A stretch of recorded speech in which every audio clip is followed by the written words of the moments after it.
our Jesus Lives Ministries, distributing living bread to the dying world.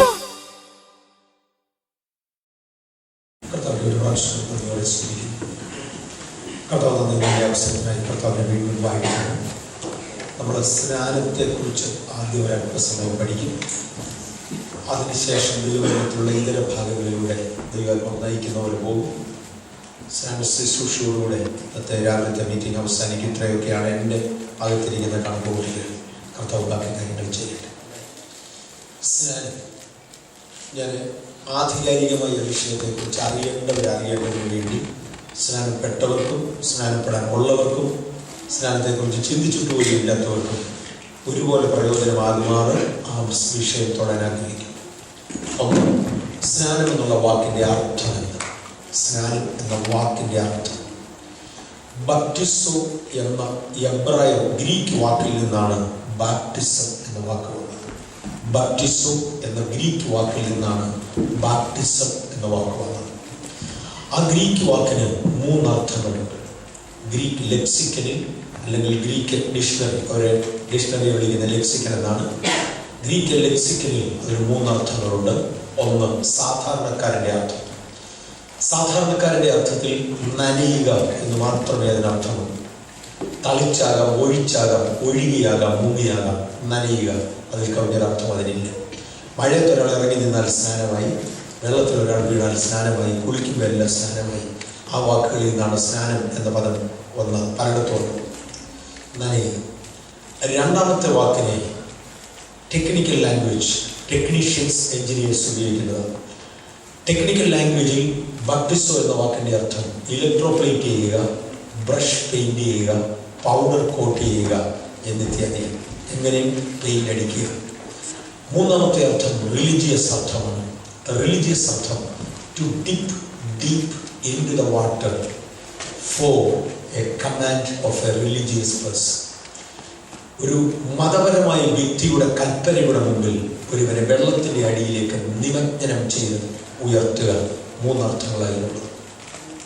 സ്നാനത്തിന് വിരോധമായി എൻ്റെ ആയുസ്സിൽ ഞാൻ കണ്ടിട്ടുള്ളതിലേക്കും ശക്തമായ ഒരു പുസ്തകം എഴുതിയത് C.A. മാത്യു അച്ഛൻ എന്നയാളാണ്. മാർത്തോമാ സഭയിൽ നിന്ന് അദ്ദേഹം അത് എഴുതി പ്രസിദ്ധീകരിച്ചു. അതിനകത്ത് അദ്ദേഹം കൊടുത്തിട്ടുണ്ട്, സ്നാനം എന്ന വാക്കിൻ്റെ അർത്ഥം നിമജ്ജനം ചെയ്യുക, അത് നനയ്ക്കുക എന്ന് മാത്രമേ ഉള്ളൂ. സത്യമാണ്, അങ്ങനെയാണ് പെയിൻ്റ് അടിച്ചാലും മതി, ഇലക്ട്രോപ്ലേറ്റ് ചെയ്ത് വിടാനും പറ്റും. പക്ഷെ അതല്ല സ്നാനം. നമ്മൾ ഉപയോഗിക്കുന്നത് അതിൻ്റെ റിലീജിയസ് മീനിങ്ങിലാണ്. ഒരു മതപുരുഷൻ്റെ കൽപ്പനയുടെ കീഴിൽ വെള്ളത്തിൽ മുങ്ങുക, ഇതാണ് വാക്കിൻ്റെ അർത്ഥം. അതിൽ താഴെ ഒന്നും സ്നാനമല്ല. 2, സ്നാനം ക്രിസ്തീയ മണ്ഡലത്തിൽ ഇന്ന് അനുസരിച്ചു വരുന്നു. ഇതിനു മുന്നമേ പല ഇനം സ്നാനങ്ങൾ ഉണ്ടായിരുന്നു. വിശുദ്ധ പൗലോസ് പറയുമ്പോൾ നിങ്ങൾ ദൈവിക ആദ്യ പാഠങ്ങൾ വിട്ട് തിരിയുക, അതിനകത്ത് സ്നാനങ്ങളെ കുറിച്ചുള്ള ഉപദേശം എന്ന് അദ്ദേഹം എഴുതിയിരിക്കുന്നത് കാണാം. എബ്രായ ലേഖനം 6-ാം അധ്യായത്തിൽ സ്നാനങ്ങളെ കുറിച്ചുള്ള ഉപദേശം എന്ന് പറഞ്ഞാൽ പല ഇനം സ്നാനം ഉണ്ടായിരുന്നു. ഏറ്റവും ആരംഭത്തിൽ ഉണ്ടായിരുന്നത് നമ്മൾ അറിയുന്നതുമായ സ്നാനം, യഹൂദനല്ലാതിരിക്കുന്ന ഒരാൾ യഹൂദനാകാൻ വേണ്ടി തീരുമാനിച്ചാൽ, 1, അവൻ പരിച്ഛേദനയുടെ കർമ്മം അനുസരിക്കണം. 2, അവനൊരു സ്നാനമേൽക്കണം. ആ സ്നാനത്തിൽ അവന് വേണ്ടി ഒരു ബലിമൃഗം ബലിയാകും. ആ ബലിയായ ശേഷമാണ് അവൻ്റെ സ്നാനം. ആ സ്നാനം രസമാണ്. ഭൂമിക്കടിയിൽ ഒരു കുഴി കുഴിക്കും. ആ കുഴിയുടെ മുകളിൽ ലോഹം കൊണ്ടുള്ള ഒരു പ്ലേറ്റ് ഇട്ട് മൂടും. ആ ലോഹം കൊണ്ടുള്ള പ്ലേറ്റിൻ്റെ മീതെ ഒരു യാഗം നടക്കും. ആ യാഗം നടന്ന ശേഷം ആ യാഗത്തിൻ്റെ തീ കെട്ടും. പക്ഷെ ചാരം ആറുന്നതിന് മുന്നമേ യഹൂദനാകുവാനുള്ള മനുഷ്യനെ ഈ കുഴിയിൽ അകത്തിറക്കി നിർത്തിയിട്ട് ഈ തകിട് അല്ലെങ്കിൽ ഇട്ടിരിക്കുന്ന മെറ്റൽ പ്ലേറ്റ് അനക്കുമ്പോൾ ചൂടുള്ള ചാരവും അല്പം ശേഷിക്കുന്ന തീയും കൂടെ ഈ മനുഷ്യന്റെ മേൽ വീഴും. അദ്ദേഹത്തിന്റെ ശരീരത്തിന്റെ പലയിടത്തും പൊള്ളലേൽക്കും. അവൻ അന്ന് മുതൽ യഹൂദനായി. ഇത് ഉദ്ദേശിച്ചുകൊണ്ടാണ് വിശുദ്ധ പൗലോസ് പറയുന്നത്, ഞാൻ ക്രിസ്തുവിന്റെ ചൂടടയാളം എൻ്റെ ശരീരത്തിൽ വഹിക്കുന്നു.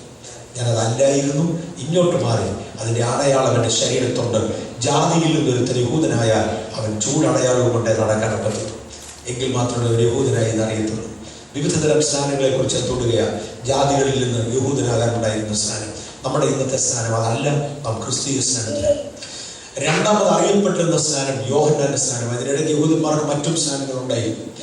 എന്നാൽ യോഹന്നാന്റെ സ്നാനം മാനസാന്തരത്തെ മാത്രം ചിത്രീകരിക്കുന്നതായിരുന്നു. മാനസാന്തരം സ്നാനം കഴിച്ചു പറഞ്ഞു, തന്നിൽ വിശ്വസിക്കുവാൻ പുറകെ ഒരു യേശു വരുന്നുണ്ട്, ആ യേശു വിശ്വസിക്കണം എന്ന് യോഹന്നാൻ പറഞ്ഞു. മൂന്നാമത്തെ സ്നാനം ഇന്ന് ക്രിസ്ത്യാനി അംഗീകരിക്കുന്ന സ്നാനമാണ് യേശു ക്രിസ്തുവിന്റെ കൽപ്പന പ്രകാരമുള്ള സ്നാനം. യേശു ക്രിസ്തുവിന്റെ കൽപ്പന പ്രകാരമുള്ള സ്നാനം വിശ്വസിച്ച വ്യക്തി പിതാവിന്റെയും പുത്രന്റെയും പരിശുദ്ധാത്മാവിന്റെയും നാമത്തിൽ വെള്ളത്തിൽ നിമഗ്നനാകെ എഴുന്നേൽക്കുക, അതിനെയാണ് യേശു ക്രിസ്തുവിന്റെ സ്നാനം എന്ന് വിളിക്കുന്നത്. അങ്ങനെയാണെങ്കിൽ സ്നാനം, ഞാൻ ആദ്യമേ വാക്കിന്റെ അർത്ഥം പറഞ്ഞു. ഈ സ്നാനം എന്ന വാക്ക് അതിന്റെ അർത്ഥം വ്യക്തമാകാതിരിക്കാനാണ് ബാപ്റ്റിസം എന്ന വാക്കിനെ ബാപ്റ്റിസം എന്ന് ഇംഗ്ലീഷിൽ പേര് വിളിച്ചത്. മനസ്സിലാകുന്നുണ്ടോ? ബാപ്റ്റിസം എന്ന വാക്ക് പറഞ്ഞാൽ ആ വാക്കിന്റെ അർത്ഥം അറിയണം. ബാപ്റ്റിസം എന്ന ഇംഗ്ലീഷ് വാക്കിന് അർത്ഥമേ ഇല്ല. ഇതിനെ ട്രാൻസ്ലേഷൻ എന്നല്ല വിളിക്കുന്നത്, ട്രാൻസ്ലിറ്ററേഷൻ എന്ന് വിളിക്കും. ട്രാൻസ്ലിറ്ററേഷൻ, ഒരു ഭാഷയിൽ നിന്നും ആ വാക്കെടുത്ത് വേറൊരു ഭാഷയ്ക്കകത്ത് കൊടുക്കുക. പിന്നെ അതിന് അർത്ഥമേ ഇല്ല. ആരെന്നെ മണ്ടത്തരം പറഞ്ഞാൽ നമ്മൾ അംഗീകരിച്ചേ മതിയാകും.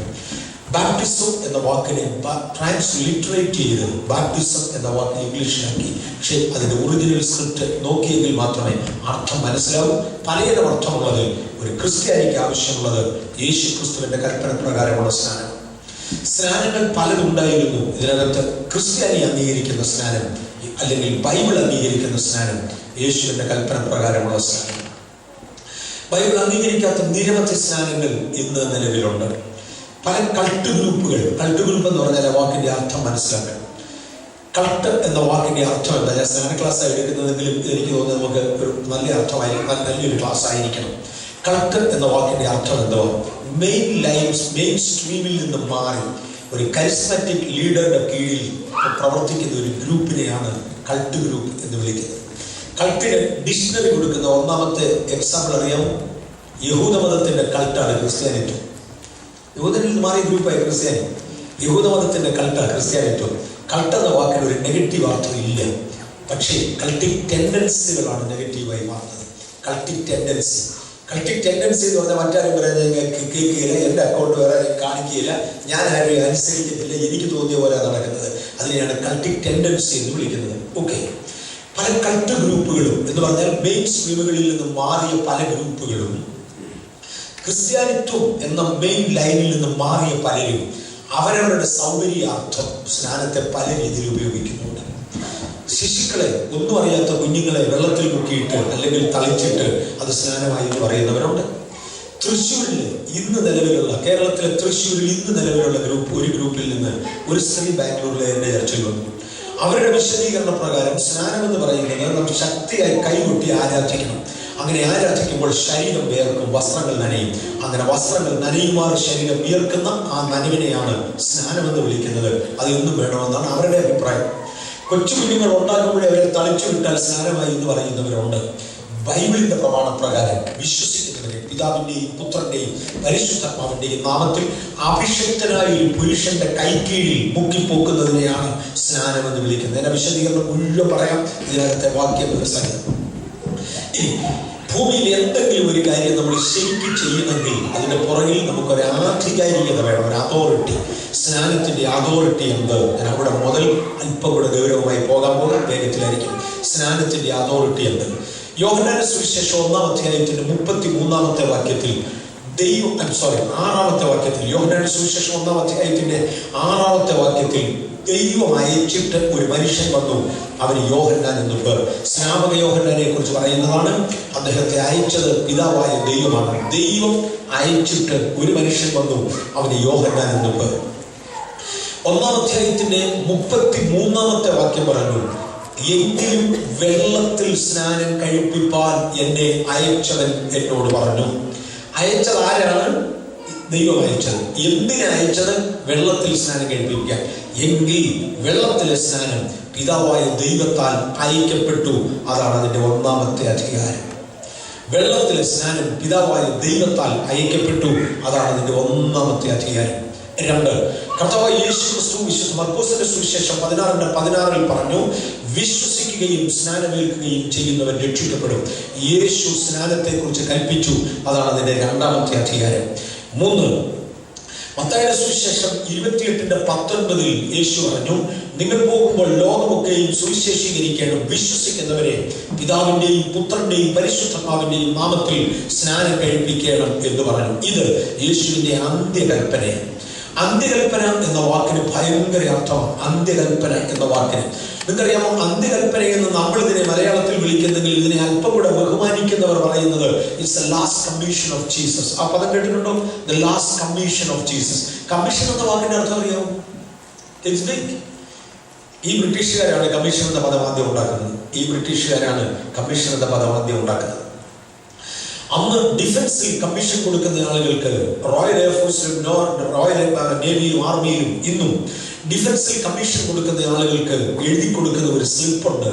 The crown is pleased to authorize you to make or break a law wherever it deemed necessary in performing your duty. നിങ്ങൾ ജോലി ചെയ്തുകൊണ്ടിരിക്കുമ്പോൾ ഇന്ന് വരെ നിലവിലുള്ള ഏത് നിയമത്തെയും ഉടയ്ക്കുവാനോ പുതിയൊരു നിയമം സൃഷ്ടിക്കുവാനോ രാജാവ് ഇത് മുഖേന നിന്നെ ചുമതലപ്പെടുത്തുന്നു. ആ പദത്തെയാണ് കമ്മീഷൻ എന്ന് വിളിക്കുന്നത്. ദൈവം ഒരു ലാസ്റ്റ് കമ്മീഷൻ കൊടുത്തു. അതിനേക്കാൾ വലിയൊരു അതോറിറ്റി ഇല്ല. ഇനി ലാസ്റ്റ് കമ്മീഷൻ അന്തിമമായി കൊടുക്കുന്ന അധികാരമായത്, അന്തിമ അധികാരം. സാധാരണ ഒരു മനുഷ്യന്റെ സാധാരണ വാക്കുകളെക്കാൾ ഒത്തിരിയും കൂടെ ഉന്നതമാണ് അദ്ദേഹത്തിന്റെ അവസാന വാക്കുകൾ. എൻ്റെ പിതാവ് മരിക്കുമ്പോൾ ഞാൻ കേരളത്തിൽ ഇല്ലായിരുന്നു, മരണസമയത്തില്ലായിരുന്നു. എൻ്റെ ഇളയ അനിയനോട് ചോദിച്ചാൽ അപ്പച്ചൻ അവസാനം പറഞ്ഞ വാക്കെന്തോ, അല്ലെങ്കിൽ അപ്പച്ചൻ എന്തെങ്കിലും അവസാനം പറഞ്ഞിരുന്നോ? എൻ്റെ അമ്മയുടെ മരണസമയത്ത് ഞാൻ അവിടെ ഇല്ലായിരുന്നു. ചെന്ന് എൻ്റെ അനിയനോട് ചോദിച്ചതാണ്, കാര്യം അനിയനായിരുന്നു കൂടെ ഉണ്ടായിരുന്നത്. എൻ്റെ അമ്മ മരണസമയത്ത് വല്ലതും പറഞ്ഞോ? എൻ്റെ അടുക്കൽ മരിച്ച ആളുകളെ കുറിച്ച് ആളുകൾ ചോദിക്കാറുണ്ട്, മരണസമയത്ത് വല്ലതും പറഞ്ഞോ? ലാസ്റ്റ് പറഞ്ഞ വാക്കുകൾക്ക് പ്രത്യേക അർത്ഥമുണ്ട്. എൻ്റെ യേശുവിന്റെ അവസാന കമ്മീഷനാണിത്. നിങ്ങൾ പോകുമ്പോൾ സ്നാനപ്പെടുത്തുക. ഞാൻ എത്ര അതോറിറ്റി തൊട്ടു? 1, പിതാവായ ദൈവത്താൽ അയക്കപ്പെട്ടു. 2, കർത്താവായ യേശുവിനെ കുറിച്ച് കൽപ്പിച്ചു. 3, യേശുവിന്റെ അന്ത്യകൽപ്പനയിൽ യേശു സ്നാനം ഉൾപ്പെടുത്തി. 4, അപ്പോസ്തലന്മാർ സ്നാനത്തെ കുറിച്ച് കൽപ്പിച്ചു. അപ്പോസ്തല പ്രവൃത്തികളുടെ പുസ്തകം 2-ാമത്തെ അധ്യായത്തിന്റെ 37-38 വാക്യങ്ങളിൽ വിശുദ്ധ പത്രോസ് എഴുന്നേറ്റ് പറയുന്ന പദങ്ങൾ നമുക്ക് കാണാം. നിങ്ങൾ മാനസാന്തരപ്പെട്ട് നിങ്ങളുടെ പാപങ്ങളുടെ മോചനത്തിനായി ഓരോരുത്തർ യേശുക്രിസ്തുവിന്റെ നാമത്തിൽ സ്നാനമേൽപ്പീൻ. അവിടെ യേശുക്രിസ്തുവിന്റെ നാമം എന്ന് ഉപയോഗിച്ചിരിക്കുന്ന പദം ഞാൻ വീണ്ടും തൊടാം, എങ്കിലേ അത് ഒടുവിൽ മനസ്സിലാകത്തുള്ളൂ. യേശുവിന്റെ നാമത്തിൽ സ്നാനപ്പെടുവീൻ അപ്പോസ്തലനായ പത്രോസ് കൽപ്പിച്ചു. ഇനിയും അപ്പോസ്തല പ്രവൃത്തികളുടെ പുസ്തകം 10-ാം അധ്യായത്തിന്റെ ഒടുവിലത്തെ വാക്യത്തിൽ 47 ആയിരിക്കും. അപ്പോസ്തല പ്രവൃത്തി 10-ന്റെ ഒടുവിലത്തെ വാക്യത്തിൽ പത്രോസ് അവരെ യേശുക്രിസ്തുവിന്റെ നാമത്തിൽ സ്നാനം കഴിപ്പിക്കാൻ കൽപ്പിച്ചു എന്ന് എഴുതിയിരിക്കുന്നു. വേദപുസ്തകത്തിൽ ആവശ്യപ്പെട്ടു, അപേക്ഷിച്ചു, ഇങ്ങനെ പല പദങ്ങളുണ്ട്. ഇത് അതൊന്നും അല്ല പദം ഉപയോഗിച്ചിരിക്കുന്നത്. കൽപ്പിച്ചു എന്ന പദം തന്നെയാണ്. ആ വാക്കുകൾക്ക് അതിന്റെ അർത്ഥമുണ്ട്. പൗലോസ് തന്നെ പറയുമ്പോൾ ചില കാര്യങ്ങളെ കുറിച്ച് ഞാൻ അപേക്ഷിക്കുന്നു എന്ന് പറയാറുണ്ട്. ഒലോസിമോസിന് വേണ്ടി ഞാൻ നിന്നോട് അപേക്ഷിക്കുക, കാര്യം നിന്നോടൊന്നും അതോറിറ്റിയിൽ പറയാൻ എൻ്റെ ഒന്നുമില്ല, അതുകൊണ്ട് ഞാൻ അപേക്ഷിക്കുക. ചിലതിനെ കുറിച്ച് പറഞ്ഞപ്പോൾ പൗലോസ് പറഞ്ഞു ഞാൻ എൻ്റെ അഭിപ്രായം പറയാം. വേറെ ചിലതിനെ കുറിച്ച് പറയുമ്പോൾ ഇങ്ങനെയുള്ള കാര്യങ്ങൾ പറഞ്ഞു. ഇതൊരു കൽപ്പനയാണ്. കാര്യം ഇതെല്ലാം വ്യത്യസ്ത പദങ്ങളാണ്. It's not an instruction but it is an ordinance. It's a commandment. ഇതൊരു കൽപ്പനയാണ് സ്നാനം. പത്രോസ് അവരെ യേശുക്രിസ്തുവിന്റെ നാമത്തിൽ സ്നാനം കഴിപ്പിക്കാൻ കൽപ്പിച്ചു കൊർന്നേലിയൂസിനെയും കുടുംബത്തിനെയും. ഇപ്പൊ ഞാൻ എന്തൊക്കെ തൊട്ടു? 1, പിതാവാം ദൈവത്താൽ അയക്കപ്പെട്ടു. 2, പുത്രൻ തമ്പുരാനാൽ കൽപ്പിക്കപ്പെട്ടു. 3, പുത്രന്റെ അന്തിമ കൽപ്പനകൾ ഉൾപ്പെടുത്തി. 4, അപ്പസ്തോലിക കൽപ്പനകളിൽ ഇത് വന്നു. 5, സഭ ഇത് ആദിമ നൂറ്റാണ്ടിലെ സഭ പ്രാക്ടീസ് ചെയ്തു വന്നു. അപ്പോസ്തല പ്രവൃത്തികളുടെ പുസ്തകം പ്രത്യേകിച്ച് 8-ാമത്തെ അധ്യായം എടുത്താൽ നമ്പർ ഓഫ് ഇൻസിഡൻസ് സഭ ഇത് ആചരിച്ചു വന്നു. അതുകൊണ്ട് ഇതൊരു അടിസ്ഥാന ഉപദേശമാണ്. എബ്രായ ലേഖനം 6-ാം അധ്യായത്തിന്റെ 1-2 വാക്യങ്ങളിൽ ആ അടിസ്ഥാന ഉപദേശങ്ങളെ കോട്ട് ചെയ്യുന്ന കൂട്ടത്തിൽ സ്നാനങ്ങളുടെ ഉപദേശം എന്ന് എടുത്തു പറയുന്നു. ഇതൊരു അടിസ്ഥാന ഉപദേശം. 5 കാര്യങ്ങൾ ഞാൻ എടുത്തു പറഞ്ഞു. സ്നാനത്തിന്റെ അതോറിറ്റി. ആരെങ്കിലും എടുത്ത് ചോദിക്കുക, ആര് പറഞ്ഞിട്ടാണ് സ്നാനപ്പെട്ടത്? പിതാവായ ദൈവം പറഞ്ഞിട്ടാണ്, പുത്രനായ ക്രിസ്തു പറഞ്ഞിട്ടാണ്, പരിശുദ്ധാത്മാവ് സഭ നടത്തിയിട്ടാണ്, അപ്പോസ്തലന്മാർ കൽപ്പിച്ചിട്ടാണ്, ക്രിസ്തുവിന്റെ അന്ത്യകൽപ്പനയിൽ ഉൾപ്പെടുത്തിയിട്ടാണ്. അതുകൊണ്ട് ഞാൻ സ്നാനപ്പെട്ടത്, നീ എന്താ സ്നാനപ്പെടാഞ്ഞത്? ഇത്രയും കൽപ്പനകൾ നീ ലംഘിച്ചല്ലോ. സ്നാനത്തിന്റെ അതോറിറ്റി എന്ത്? സ്നാനത്തിന്റെ ആധികാരികത എന്ത്? 2, സ്നാനം എന്നാൽ എന്ത്? ഞാൻ എന്തെങ്കിലും ഒരു കാര്യം എടുക്കണമെങ്കിൽ അത് എന്താണെന്ന് അറിഞ്ഞിരിക്കണമല്ലോ. എൻ്റെ ഒരു പുസ്തകം ഉണ്ട്. ഇത് എന്തോ പുസ്തകമാണെന്ന് അറിയാതെ ഞാൻ അങ്ങനെ കൊണ്ടുപോകുന്നു. ആരെങ്കിലും എൻ്റെ കയ്യിൽ ഒരു സാധനം തന്നു, ഇത് ആരും ഞാൻ ലണ്ടനിലോട്ട് വരുമ്പോൾ എൻ്റെ ഒരാൾ ഒരു സാധനം തന്നു, ഇത് അങ്ങോട്ടും അവിടെ കൊടുത്തേക്കണം. ഒതുക്കി കെട്ടിയായിരുന്നു. ഞാൻ പറഞ്ഞു ഒന്ന് അഴിച്ചു നോക്കാതെ ഞാൻ കൊണ്ടുപോകില്ല. കാര്യം എന്നെ അന്ന് കസ്റ്റംസുകാർ ചോദിക്കുമ്പോൾ എനിക്കിവിടെ അറിഞ്ഞിരിക്കണം. കാര്യം ഞാൻ കൊണ്ടുപോകുന്ന സാധനം എന്തോ അതെനിക്ക് അറിയണം. സ്നാനം എന്നാൽ എന്ത് എന്നറിയണം. സ്നാനം എന്നാൽ എന്ത് എന്നതിന് ബൈബിളിൽ തെളിവ്. ആർക്കെങ്കിലും ആവശ്യമുണ്ടെങ്കിൽ നോട്ട് ചെയ്തു. ഇല്ലെങ്കിൽ പാസ്റ്ററിൽ ഇതിന്റെ കോപ്പി കിട്ടുമായിരിക്കും. കർത്താവ് ദാസന്മാരുടെ ഇതിന്റെ കോപ്പി കാണും, വേണ്ടവർക്ക് വാങ്ങിക്കാം. അങ്ങനെ നിങ്ങൾക്ക് രണ്ടാമത് റിവ്യൂ ചെയ്യാൻ സാധിക്കും. ഫൈൻ. മത്തായിയുടെ സുവിശേഷം 3-ാം അധ്യായത്തിന്റെ 14-15 വാക്യങ്ങളിൽ കർത്താവായ യേശു ക്രിസ്തു സ്നാനമേൽക്കുവാനായി യോഹന്നാൻ സ്നാപകന്റെ അടുക്കൽ വന്നപ്പോൾ സ്നാപക യോഹന്നാൻ യേശുവിനെ വിലക്കിയച്ചു പറഞ്ഞു, അരുത്, നിന്നാൽ സ്നാനമേൽക്കേണ്ടത് എനിക്ക് ആവശ്യം. ഞാൻ ആ വാക്യം ഒരു പ്രാവശ്യം കൂടെ വേറൊരു കോണ്ടസ്റ്റിൽ എടുക്കും. എന്നാൽ യേശു പറഞ്ഞ മറുപടി, ഇപ്പോൾ സമ്മതിക്ക, ഇങ്ങനെ സകല നീതിയും നിവർത്തിക്കേണ്ടത് നമുക്ക് ഉചിതം. നീതി എന്ന പദമുണ്ട്. മലയാളികളായി നമുക്ക് മനസ്സിലാകാത്ത രണ്ടർത്ഥങ്ങൾ, അല്ലെങ്കിൽ നമുക്കറിയാം, നമ്മൾ സാധാരണ ഓർക്കാത്ത രണ്ടർത്ഥങ്ങൾ നീതി എന്ന പദത്തിനുണ്ട്. ഒന്ന്, ലീഗലി സാധിച്ചു കിട്ടേണ്ട ഒന്ന്, അതിനെ നീതി എന്ന് പറയും. രണ്ട്, പ്രായോഗികമായി ചെയ്തെടുക്കേണ്ട ഒന്ന്, അതിനെ നീതി എന്ന് പറയും. ഒന്നിന് ജസ്റ്റിഫിക്കേഷൻ എന്ന വാക്കും മറ്റേതിന് റൈച്ചസ്നെസ് എന്ന വാക്കുമാണ് ഇംഗ്ലീഷിൽ ഉപയോഗിക്കുന്നത്. ഇവിടെ കിങ് ജെയിംസ് വേർഷനിൽ For it is good for us to fulfill the very righteousness of God. സകല നീതി നിവർത്തിക്കുക എന്നതിന് റൈച്ചസ്നെസ് എന്ന പദമാണ് ഉപയോഗിച്ചിരിക്കുന്നത്. ഞാൻ ആ വാക്കിൽ വീണ്ടും വരും. സ്നാനം എന്നാൽ എന്താണ്? നമ്പർ 1, ദൈവത്തിന്റെ നീതി, ദൈവത്തിന്റെ റൈച്ചസ്നെസ്. ഇനി ലൂക്കോസിന്റെ സുവിശേഷം 7-ാം അധ്യായം 29-30 വാക്യങ്ങളിലേക്ക് പോകുമ്പോൾ അതേവേണ്ട വാക്യം നോക്കണേ, ഒന്ന് ക്രോസ് വെരിഫൈ ചെയ്യാനായിട്ട്. എനിക്ക് ഇവിടെ റെഫറൻസ് കിട്ടിയെന്നറിയാം. ചെറിയ ഡൗട്ട് പോലെ ലൂക്കോസ് 7:29-30 ആയിരിക്കണം. ജനമൊക്കെയും ചുങ്കക്കാരും അവരാൽ സ്നാനമേൽക്കാതെ ദൈവത്തിന്റെ ആലോചന തങ്ങൾക്ക് വൃഥാവാക്കി കടന്നു. എന്നാൽ പരീക്ഷന്മാരും ന്യായശാസ്ത്രികളും അവരെ സ്നാനമേൽക്കാതെ ആലോചന വൃഥാവാക്കി. എത്രാമത്തെ വാക്യം അത്? 29-30 തന്നെ. ഓക്കെ, വായിച്ചു.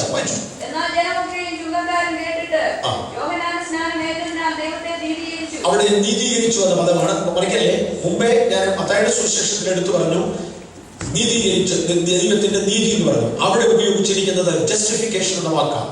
ഇവിടെ അവിടെ ഉപയോഗിച്ചിരിക്കുന്ന റൈച്ചസ്നെസ് എന്ന വാക്കാണ്. ഇവിടെ ജസ്റ്റിഫിക്കേഷൻ എന്ന വാക്കാണ്. ഇത് ദൈവത്തിന്റെ ജസ്റ്റിഫിക്കേഷൻ. ജസ്റ്റിഫിക്കേഷൻ എന്ന വാക്കിന്റെ അർത്ഥം ന്യായത്തിൽ കോടതി മുഖേന ലഭിക്കേണ്ട നീതിയാണ്. റൈച്ചസ്നെസ് എന്ന് പറയുന്നത് ചെയ്ത് സാധിക്കേണ്ട നീതിയാണ്. 30-ാമത്തെ വാക്യം, എന്നാൽ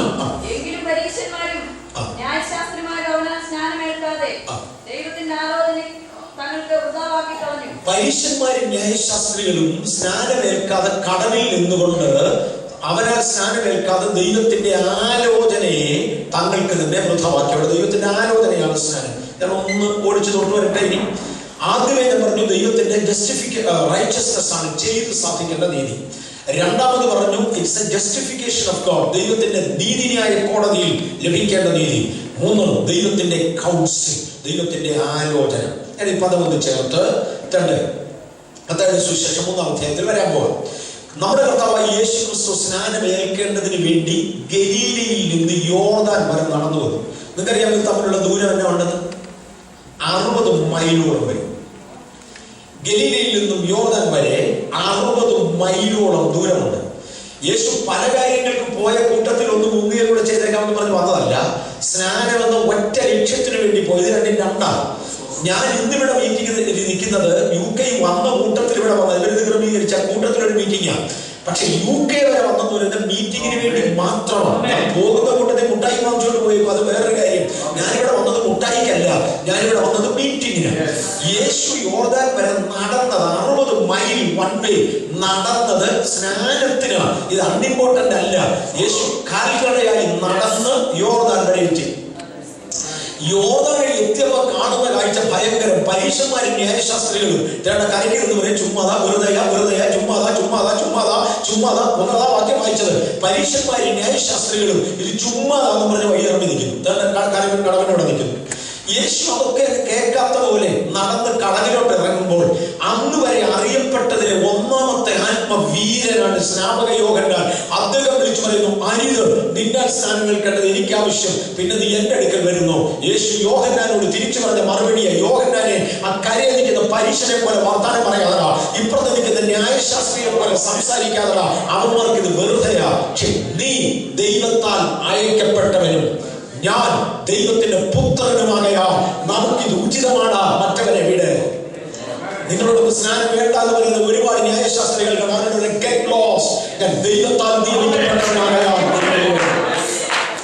എനിക്കിത് വേണം. തമിഴ് എന്നെ സഹായിച്ചത് ആ തീരുമാനത്തിൽ വന്നതുകൊണ്ടാണ്. ഓക്കെ, പരീക്ഷന്മാർക്ക് പറയാനുള്ളത് വെറുതെയാണ്, വേറൊരുത്തന് പറയാനുള്ളത് ചുമ്മാതാണ്. പക്ഷെ ജനമൊക്കെയും ചുങ്കക്കാരും ഇത് കേട്ടിട്ട് അവനാൽ സ്നാനമേറ്റതിനാൽ ദൈവത്തെ നീതീകരിച്ചു. It's a justification of God.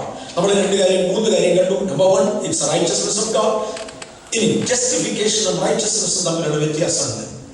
എന്റെ വീട്ടിൽ രാവിലെ ഒരു ഭിക്ഷക്കാരൻ വന്നു കയറി ഇരിക്കട്ടെ. അയാൾ എന്റെ അടുക്ക് വന്ന് പറഞ്ഞു, വിശക്കുന്ന സാറേ വല്ലതും കഴിക്കാൻ തരണം.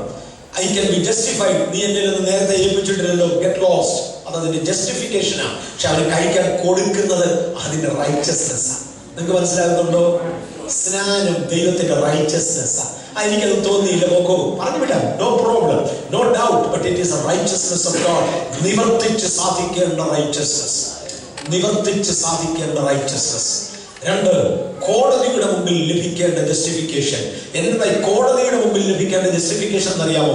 ഇന്ന് ഈ ഭൂമിയിലുള്ള ദൈവമക്കൾ ഒരിക്കൽ വീണ്ടെടുക്കപ്പെട്ട് നിത്യതയിൽ എത്തുമ്പോൾ ദൂതന്മാർ വന്നൊരു ചോദ്യമുണ്ട്. ഒരു മലയാളി പാട്ടുകാരൻ എഴുതിയിട്ടുണ്ട്, ആരിവർ രാജനോടൊപ്പമായി പന്തിയിരിപ്പതാം സത്യസഭ എന്ന് ചോദിച്ച് ദൂതന്മാർ എൻക്വയറിക്ക് വരുമ്പോൾ ഇവൻ എന്റെ വകയാണ് എന്ന് യേശുവിന്റെ ജസ്റ്റിഫിക്കേഷൻ ഈ സ്നാനത്തിലാണ്.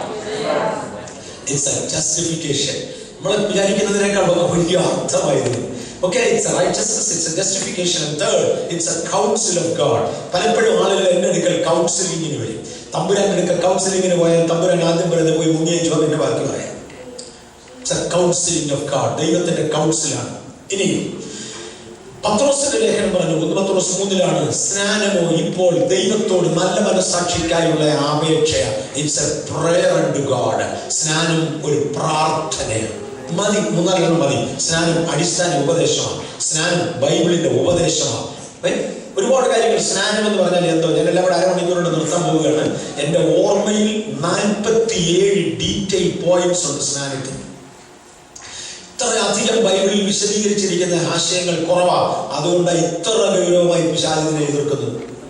അത്ര ഗൗരവമാണിത്. ഞാൻ എല്ലാം തൊടുത്തില്ല, അങ്ങും ഇങ്ങൊക്കെ ഓടിച്ചു തൊട്ട് പ്രധാനപ്പെട്ട തൊട്ട് പോകാൻ ഉദ്ദേശിക്കുന്നു. 3, സ്നാനം എന്തിന് എന്ന ചോദ്യത്തിലേക്ക് ഇറങ്ങുക. അതായിരിക്കും ഏറ്റവും ഇമ്പോർട്ടൻറ്റ്, ഏറ്റവും പ്രധാനപ്പെട്ടത്. സ്നാനം എന്തിനു വേണ്ടി? സ്നാനത്തിന് പ്രധാനമായും ഒറ്റ ലക്ഷ്യമേ ഉള്ളൂ, യേശു ക്രിസ്തുവിനോട് ചേരുവാൻ സ്നാനമേറ്റവരായിരുന്ന റോമലേഖനം 6-1 മുതൽ 11 വരെയുള്ള വാക്യങ്ങൾ അക്കാര്യം വ്യക്തമാക്കുന്നുണ്ട്. എല്ലാ വാക്യവും വായിക്കുന്നില്ല, ഓടിച്ചു പറഞ്ഞു പോവുക, നോട്ട് ചെയ്യേണ്ടവർ ചെയ്യും. റോമലേഖനം 6-1 മുതൽ 11 വരെയുള്ള വാക്യങ്ങളാണ് സ്നാനം എന്തിനു വേണ്ടി എന്ന് വിശദീകരിക്കുന്നത്. സ്നാനം യേശു ക്രിസ്തുവിനോട് ചേരേണ്ടത്. യേശു ക്രിസ്തുവിനോട് ചേരേണ്ടതിന് കംപ്ലീറ്റ് ബൈബിളിൽ സ്നാനമല്ലാതെ രണ്ടാമതൊരു മാധ്യമം കാണിച്ചിട്ടില്ല. ഒന്നുകൂടെ ആവർത്തിക്കാം. ഈ തിരുവചനം ദൈവകൃപയാൽ അനേക ആവർത്തി വായിച്ചു തീർക്കാൻ കർത്താവ് എനിക്ക് കൃപ തന്നു. എനിക്ക് 50 വയസ്സ് തികയുന്നതിന് മുന്നമേ 60 പ്രാവശ്യം കവർ ടു കവർ ഞാനിത് മനഃപൂർവ്വം ഗൗരവമായി വായിച്ചു. അത് കഴിഞ്ഞ തിരുവചനം ശരിക്കും ഞാൻ പഠിച്ചത് അത് ഒത്തിരി പ്രാവശ്യം കൂടെ വായിച്ചിട്ടാണ്. ഈ കംപ്ലീറ്റ് ബൈബിളിൽ യേശു ക്രിസ്തുവിനോട് ചേരുന്നതിന് ഒരൊറ്റ മാധ്യമമേ ലിറ്ററലി പറഞ്ഞിട്ടുള്ളൂ, അത് സ്നാനമാണ്. സ്നാനത്തിൽ നിങ്ങൾ യേശുവിനോട് ചേരും. ഒരു വിവാഹ ജീവിതത്തിൽ ഒരു യുവാവും യുവതിയും തമ്മിൽ ചേരുന്നു. ഇതുപോലെ യേശുവിനോട് ചേരുവാനുള്ള ഏക മാധ്യമം പച്ചവെള്ളത്തിലെ സ്നാനമാണ്. പക്ഷേ ഒരു യുവാവും യുവതിയും തമ്മിൽ വിവാഹത്തിൽ ഒരുമിച്ച് ചേരുന്നതിന് മുന്നമേ അവർക്കൊരു തീരുമാനമുണ്ട്. വേദപുസ്തക പ്രകാരം അവരുടെ വിവാഹത്തിന്റെ ഉടമ്പടി അല്ലെങ്കിൽ അവരുടെ വിവാഹത്തിന്റെ എൻഗേജ്മെന്റ്, ബിട്രോത്തൽ എന്ന് യഹൂദന്മാരെ വിളിച്ചു വന്നു. അത് നേരത്തെ നടന്നു. നമ്മൾ കല്യാണം ഉറക്കി എന്ന് പറയും. കല്യാണം ഉറക്കാത്ത ഒരാളിന്റെ കല്യാണം നടത്താൻ പറ്റില്ല. യേശുവുമായുള്ളൊരു ബന്ധം ഹൃദയത്തിൽ ഉറപ്പുവരുത്തി വാഗൊണ്ട് ഞാൻ യേശുവിനെ രക്ഷകനായി സ്വീകരിക്കുന്നുവെന്ന് ഏറ്റു പറഞ്ഞിട്ടില്ലാത്ത ഒരൊറ്റയാൾക്ക് പോലും സ്നാനത്തിന്റെ അർഹതയില്ല. സ്നാനത്തിന്റെ പ്രീ റിക്വസിറ്റ് കണ്ടീഷൻസ് എന്ന് പറഞ്ഞാൽ രണ്ടാമത് വരും. അവിടെ വരുമ്പോൾ വീണ്ടും ഞാനിത് എടുത്തോളാം. എന്നാൽ യേശുവിനോട് ചേരുവാനുള്ള കർമ്മമാണിത്. ആ കർമ്മം നടക്കുന്നതിന് മുന്നമേ മനസ്സുകൊണ്ട് അത് തീരുമാനിക്കുകയും വാഗൊണ്ട് അത് ഏറ്റുപറയുകയും വേണം. അത് കഴിഞ്ഞ ശേഷം മാത്രമേ ഈ ശുശ്രൂഷയിലേക്ക് പ്രവേശിക്കാവൂ. അല്ലെങ്കിൽ ഇത് സ്നാനമാകത്തില്ല, ഇതിനതിന്റെ യോഗ്യതയില്ലാതെ. രണ്ട് വ്യക്തികളെ തമ്മിൽ, ഒരു സ്ത്രീയെയും ഒരു പുരുഷനെയും തമ്മിൽ ഒരുമിച്ച് ചേർക്കുന്നത് വിവാഹമാണ്. ഞാൻ ഓർക്കുന്നുണ്ട്, ഇന്ത്യൻ എയർഫോഴ്സിലായിരുന്ന സമയത്ത് ഒരിക്കൽ ഡൽഹിയിലേക്ക് ട്രാൻസ്ഫർ ആയി വന്നു. ഞാൻ ട്രാൻസ്ഫർ ആയി വന്നത് ഒരു പാതിരാത്രിക്കാണ് ഡൽഹിയിൽ എയർഫോഴ്സ് ക്യാമ്പിനകത്തേക്ക് എത്തുന്നത്. രാത്രിയിൽ എല്ലാവരും കിടന്ന് ഉറങ്ങുന്ന നേരത്തെ എനിക്കും ഒരു മുറിക്കകത്തൊരു സ്ഥലം കിട്ടി. ഞാനും അവിടെ ചെന്നു. അവിടെ ചെന്നപ്പോൾ ഒരു മനുഷ്യന്, ഒരു ചെറുപ്പക്കാരൻ, മേബി ഒരു 18 വയസ്സ് 19 വയസ്സ് പ്രായമുള്ള ഒരു മലയാളി കൊച്ചൻ, രാത്രിയിൽ എനിക്ക് ഒരു കപ്പ് വെള്ളം, ഒരു ഗ്ലാസ് വെള്ളം എടുത്തു തന്നു. കിടക്ക ഒക്കെ കാണിച്ചു തന്നു. എന്റെ റൂം ഇങ്ങനെയൊക്കെയാണെന്നൊക്കെ കാണിച്ചു തന്നു. അന്ന് രാത്രി സുഖമായി കിടന്നുറങ്ങി. പിറ്റേ ദിവസം രാവിലെ ഞാൻ എഴുന്നേറ്റ്, അദ്ദേഹത്തിന്റെ പിള്ള എന്നാണ് അവന്റെ പേര് പറഞ്ഞത്. പിറ്റേ ദിവസം ഞാൻ എഴുന്നേറ്റ് നോക്കുമ്പോൾ പിള്ളയുടെ ടേബിളിന്റെ പുറത്ത് അദ്ദേഹത്തിന്റെ വെഡിങ് ഫോട്ടോ ഇരിക്കുന്നു. ഈ ചെറുക്കൻ ഒരു 18 വയസ്സായി തോന്നിക്കുന്നുള്ളൂ. മലയാളികൾ പൊതുവെ അങ്ങനെ കാണിക്കാറില്ല. ഞാൻ ചോദിച്ചു, പിള്ള ആർ യു മാരീഡ് എന്ന് പറഞ്ഞാൽ അത്രേ ഉള്ളൂ, ബാക്കിയില്ല. അവന്റെ കൂടെ ഒരു പെൺകുട്ടി ജീവിക്കുന്നുണ്ട്, പക്ഷെ കല്യാണം ഒന്നും കഴിഞ്ഞതല്ല. നിങ്ങൾക്ക് മനസ്സിലാകുന്നുണ്ടോ? ദൈവത്തിന് ഇങ്ങനെ ഒരു റിലേഷൻ ഇല്ല. ഒന്നേ married or unmarried, that's it. ഞാനൊരു മറുവശം കൂടെ പറയാം. വിവാഹം കഴിഞ്ഞവർക്ക് ലീഗൽ ജസ്റ്റിഫിക്കേഷൻ ഇല്ലെങ്കിൽ വല്ല ഗുണമുണ്ടോ? നല്ലൊരു എക്സാമ്പിളാണ്. ഇന്ത്യൻ എയർഫോഴ്സിൽ എൻ്റെ കൂടെ ഉണ്ടായിരുന്ന വേറൊരു കൊച്ചൻ ഒരു ദിവസം നടന്ന ചരിത്രമാണ്, ഇന്നും ജീവനോടുണ്ട് പാർട്ടി. ഒരു അവധിക്ക് കേരളത്തിലെത്തിയപ്പോൾ അവന്റെ മാതാപിതാക്കൾ നല്ലൊരു മാരേജ് പ്രപ്പോസൽ കൊണ്ടുവന്നു. പെൺകുട്ടി അമേരിക്കയ്ക്ക് പോകാൻ തുടങ്ങുക, അതിനു മുമ്പേ വിവാഹം കഴിഞ്ഞ് പോകാൻ. അപ്പൊ അദ്ദേഹം പറഞ്ഞു, ഗവൺമെന്റ് ഓഫ് ഇന്ത്യയുടെ നിയമപ്രകാരം ഡിഫൻസിലുള്ള ഒരാൾ വിവാഹം കഴിക്കുന്നതിന് മുന്നമേ ആ പെൺകുട്ടിയെ കുറിക്കുന്ന കംപ്ലീറ്റ് വിവരങ്ങൾ അടങ്ങുന്ന ഒരു ആപ്ലിക്കേഷൻ കൊടുക്കണം. അതനുസരിച്ച് പെൺകുട്ടി ആന്റി നാഷണൽ ആക്ടിവിറ്റി അല്ല, ചെയ്യുന്നയാളല്ല എന്ന് ഗവൺമെന്റിന്റെ എൻക്വയറി റിപ്പോർട്ട് വരാതെ കല്യാണം നടത്താൻ ഒക്കില്ല. അത് വേറൊരു ശല്യം. അങ്ങനെയാണ് ഒരു ആപ്ലിക്കേഷൻ കൊടുക്കണം. It takes 3 to 4 months, minimum 4 മാസം 3 മാസം എടുക്കും. ആ എൻക്വയറി കഴിയാതെ വിവാഹം പറ്റില്ല. അതുകൊണ്ട് എനിക്ക് കല്യാണം കഴിക്കാൻ പറ്റില്ല. അപ്പം പറഞ്ഞ്, നിന്നെ വളർത്തിക്കൊണ്ടോ എന്ന് ഞാനാണോ തീരുമാനിക്കുന്നത് കല്യാണം കഴിക്കണം? അത് എങ്ങാണ്ട് പട്ടാള കമാൻഡറാണ് കല്യാണം കഴിക്കണമെന്ന്. കല്യാണം നടന്നു. ഒഫീഷ്യൽ ഡോക്യുമെന്റേഷൻ ഇല്ല, പക്ഷേ വിവാഹം നടന്നു. ഓർത്തത് അധികം നാൾ കഴിയുന്നതിന് മുമ്പ് എയർഫോഴ്സിൽ നിന്ന് വെളിയിൽ വരും. ഉമ്മനോട് പറയേണ്ട കാര്യമേ ഇല്ല, ഞാനും ഒന്ന് അമേരിക്കയ്ക്ക് പോയി, ഇപ്പൊ പെങ്കൊച്ചു പോകാണല്ലോ എന്നാ. പെങ്കൊച്ചു പോയി. അദ്ദേഹത്തിന് വിചാരിച്ച ദിവസം ഡിസ്ചാർജ് കിട്ടാതെ വന്നു എയർഫോഴ്സിൽ. അന്നേരത്ത് പുള്ളികൾ അല്പം പേരെയൊക്കെ കാണിച്ചു. ഒരു ദിവസം സിക്കാണെന്ന് പറഞ്ഞ് ആക്ട് ചെയ്തു. സിക്കാണെന്ന് പറഞ്ഞ് ആക്ട് ചെയ്തതുകൊണ്ട് ഹോസ്പിറ്റലിൽ അഡ്മിറ്റ് ചെയ്ത് അവിടുത്തെ ഡോക്ടർ ട്രീറ്റ്മെന്റും ഒക്കെ ആയിട്ട് വന്നപ്പോൾ ഇവൻ പറഞ്ഞ ദയവ് ഇത് ട്രീറ്റ് ചെയ്യരുത്, അങ്ങനൊന്നും അല്ല, ഞാനൊരു രോഗം നടിച്ച് എയർഫോഴ്സിൽ നിന്ന് വെളിയിൽ പോകാനുള്ള പ്ലാനാണ്. അപ്പൊ ഡോക്ടർ ചോദിച്ചു, അതെന്നടാ എന്നാലും അതെന്താ നീ അങ്ങനെ രോഗം നടിക്കുന്നത്? അതെ, ഞാൻ കല്യാണം കഴിച്ചാണ്, എൻ്റെ ഭാര്യ വിദേശത്ത്, അവിടെ പോകാൻ വേണ്ടിയാണ്, അതുകൊണ്ട് എന്നെ ഒന്നും ഉപദ്രവിക്കരുത്, വലിയ ട്രീറ്റ്മെന്റ് ഒക്കെ കയറി തന്നു കഴിഞ്ഞാൽ എനിക്ക് അസുഖമില്ല. ഡോക്ടർ പറഞ്ഞു, അങ്ങനെയാണ് നീ ഇവിടെ കിടന്നോളാം. എന്നിട്ട് എയർഫോഴ്സ് ക്യാമ്പിലേക്ക് ഡോക്ടർ വിളിച്ചു ചോദിച്ചു, ഇവന്റെ ഭാര്യ ഇവിടെ വന്ന് ചെക്ക് ചെയ്യാൻ. അവർ ഡോക്യുമെന്റ്സ് എടുത്ത് നോക്കി വെച്ച് പറഞ്ഞു, ഇവൻ ബാച്ചിലറാണ്. ആ ഡോക്ടർ എഴുതി വെച്ചത് ഒരു മാനസിക രോഗമുണ്ട്, ഹിസ്റ്ററിക് റിയാക്ഷൻസ് ആണ്. ഇത് ഹിസ്റ്ററിക് റിയാക്ഷൻസ് ആണ്, അതിന് മരുന്ന് കൊടുക്കാൻ പറഞ്ഞു. ചേട്ടാ, ഇവനെ മെന്റൽ വാർഡിലേക്ക് മാറ്റി. മെന്റൽ രോഗത്തിനുള്ള മരുന്നുമായി മെഡിക്കൽ അസിസ്റ്റൻസ് എന്നൊന്നും ഇവൻ റെസിസ്റ്റ് ചെയ്തു. അവൻ എഴുതി വെച്ചു, patient is too violent, I can't handle it. ഒരു 9 മാസം ഇലക്ട്രിക് ഷോക്ക് അടിച്ച് ആളൊരു പരമായി. അപ്പൊ മെഡിക്കൽ ഓഫീസർ പറഞ്ഞു, ഇനി നിന്നെ ഈസിയായി ഡിസ്ചാർജ് ചെയ്യാം, ശല്യമില്ല, നിനക്ക് രോഗം ഉണ്ടെങ്കിലും ഇല്ലെങ്കിലും അമേരിക്കയ്ക്ക് പോകും. അപ്പൊ കല്യാണം കഴിച്ചത് സത്യം, ലീഗൽ ഡോക്യുമെന്റേഷൻ ഇല്ല. പലരും ദൈവത്തോട് പ്രാർത്ഥിക്കുന്നവരും ഒന്നിച്ചു പോകുന്നവരുമുണ്ട്. ലീഗൽ ഡോക്യുമെന്റേഷൻ ഇല്ലാത്തതിനെ നരകത്തിൽ തള്ളുമ്പോൾ ഞങ്ങൾക്കെല്ലാം സങ്കടമാണ്. അത് വരാതിരിക്കാനാ സ്നാനത്തെ കുറിച്ച് നേരത്തെ ഗൗരവമായി പഠിപ്പിക്കുന്നത്. സ്നാനം യേശുവിനോട് ചെയ്യുവാനുള്ള ഏക മാധ്യമം. ഞാൻ വിവാഹിതനാകുമ്പോൾ എന്നെ കല്യാണം കഴിപ്പിച്ച പാസ്റ്റർ പറഞ്ഞു, ഇന്നു മുതൽ ഇവർ 2 അല്ല, 2 പേരും കൂടെ ഒരു ശരീരമാണ്. പക്ഷെ സത്യം പറയാം, എൻ്റെ ഭാര്യ കഴിച്ചാൽ എനിക്ക് അറിയത്തില്ല, എൻ്റെ ഭാര്യ കുളിച്ചാൽ എൻ്റെ വേർപ്പ് പോകത്തില്ല. അപ്പൊ കുളിക്കുന്ന കാര്യത്തിൽ കഴിക്കുന്ന കാര്യത്തിൽ ഞങ്ങൾ ഒന്നല്ല, 2. അവൾ ധരിക്കുന്ന വസ്ത്രം എനിക്ക് കൊള്ളുകയില്ല, ഞാൻ ധരിക്കുന്ന ഇടത്തിൽ വസ്ത്രധാരണത്തിൽ ഞങ്ങൾ ഒന്നല്ല. പിന്നെ എന്നാത്തിലാണ് ഞങ്ങൾ ഈ ഒന്നായത്? കുടുംബത്തിൽ ഞങ്ങൾ ഒന്നാണ്, കുഞ്ഞുങ്ങളെ ബ്രിങ്ങപ്പ് ചെയ്യാൻ ഞങ്ങൾ ഒന്നാണ്. ഞാൻ യേശുവുമായി ഒന്നാകുന്നു എന്ന് പറയുന്നതിന്റെ അർത്ഥം എന്ത്? ഞാൻ പച്ചവെള്ളത്തിന്മേൽ നടക്കുമെന്നാണോ യേശു പച്ചവെള്ളത്തിൽ നടന്നു? ഞാൻ പച്ചവെള്ളത്തെ വീഞ്ഞാക്കുമെന്നാണോ യേശു പച്ചവെള്ളത്തെ വീഞ്ഞാക്കി? നോ, അതല്ല. ഏതെല്ലാം കാര്യങ്ങളിലാണ് ഞാൻ യേശുവുമായി ഒന്നായി ചേരുന്നത്? ഞാൻ യേശുവുമായി ഒന്നായി ചേരാനാണ്, യേശു ക്രിസ്തുവിനോട് ചേരാനാണ് സ്നാനം. ഏതെല്ലാം കാര്യങ്ങളിലാണ് ഞാൻ യേശുവിനോട് ഒന്നായി ചേരുന്നത്? ദയവായി വായിക്കാം റോമാലേഖനം 6-ാം അധ്യായം 1 മുതൽ 11 വരെയുള്ള വാക്യം. അതിനകത്ത് ഏതെല്ലാം കാര്യങ്ങളിൽ എന്ന് എഴുതിയിട്ടുണ്ട്. നാം അറിയേണ്ടത് അറിഞ്ഞേ മതിയാവും. ഞാൻ യേശുവായിട്ടൊന്നും മാറത്തില്ല സ്നാനപ്പെട്ടാൽ.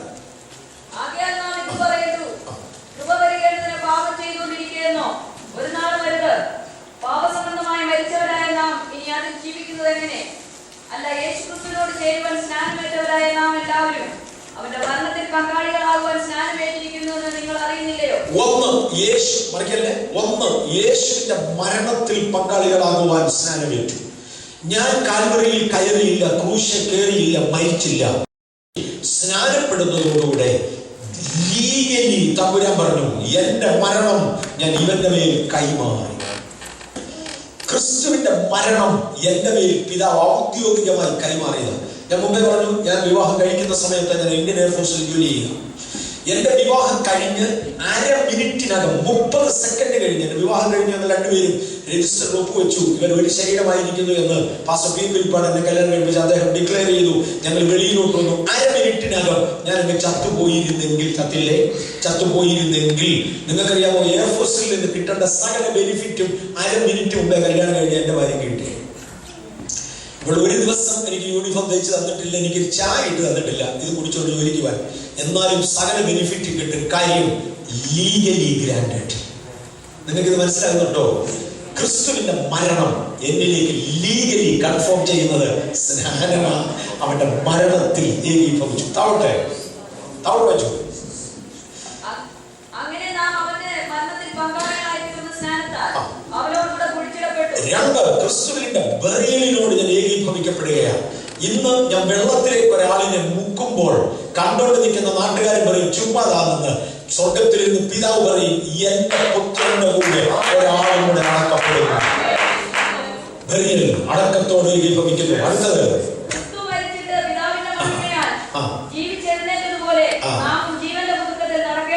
ഞാൻ ഇങ്ങോട്ട് കിടന്നു വരുമ്പോൾ പിതാവ് പറയുന്നത്, ഒരാളും കൂടെ എന്റെ പുത്രന്റെ കൂടെ ഉയർത്തു വരുന്നു.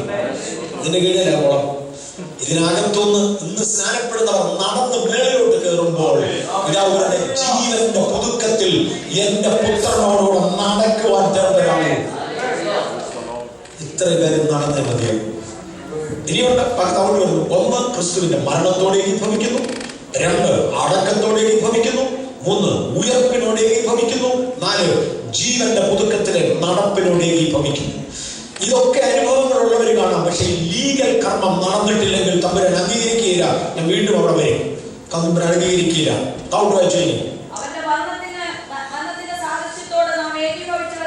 നിങ്ങളുടെ ഏകീഭവിച്ചതില്ലേ ഇവിടെ പറഞ്ഞത്? ഇനി കേറിയേച്ച് തോന്നിയ പോലെ പോയാലോ?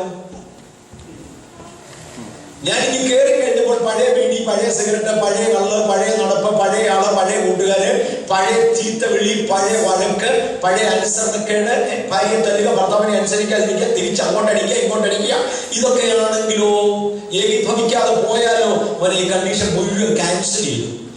അവന്റെ മരണത്തിന്റെ സാദൃശ്യത്തോട് ഏകീഭവിച്ചവരായി എങ്കിൽ വായിച്ചുവാക്കി മുമ്പേ പറഞ്ഞു പുനരുത്ഥാനത്തിന്റെ സാദൃശ്യത്തോട് ഏകീഭവിക്കപ്പെട്ട് കഴിഞ്ഞു. വെള്ളത്തിൽ നിന്നോട്ട് പോകുമ്പോൾ അത് പാസ്റ്റൻസാ. പക്ഷെ ഇനി ഇതിനൊരു ഫ്യൂച്ചർ ടെൻസ് നടക്കാനുണ്ട്. കർത്താവിന്റെ കാഹളം ധ്വനിക്കുമ്പോൾ ഇവിടുന്ന് വേറിലോട്ട് പോകും. ഇന്ന് മരണത്തിന്റെ സാദൃശ്യത്തോട് ഏകീഭവിക്കുന്നുവെന്ന് സാക്ഷി പറഞ്ഞു. ഈ ക്രിയയിൽ അകപ്പെട്ടു. അതിനനുസരിച്ച് നടന്നാൽ പുനരുത്ഥാനത്തിന്റെ സാദൃശ്യത്തോട് ഏകീഭവിക്കും. ഇല്ലെങ്കിൽ അതിൽ നിന്ന് തള്ളിപ്പോകും. തൗട് വെച്ചു. നാം ഇനി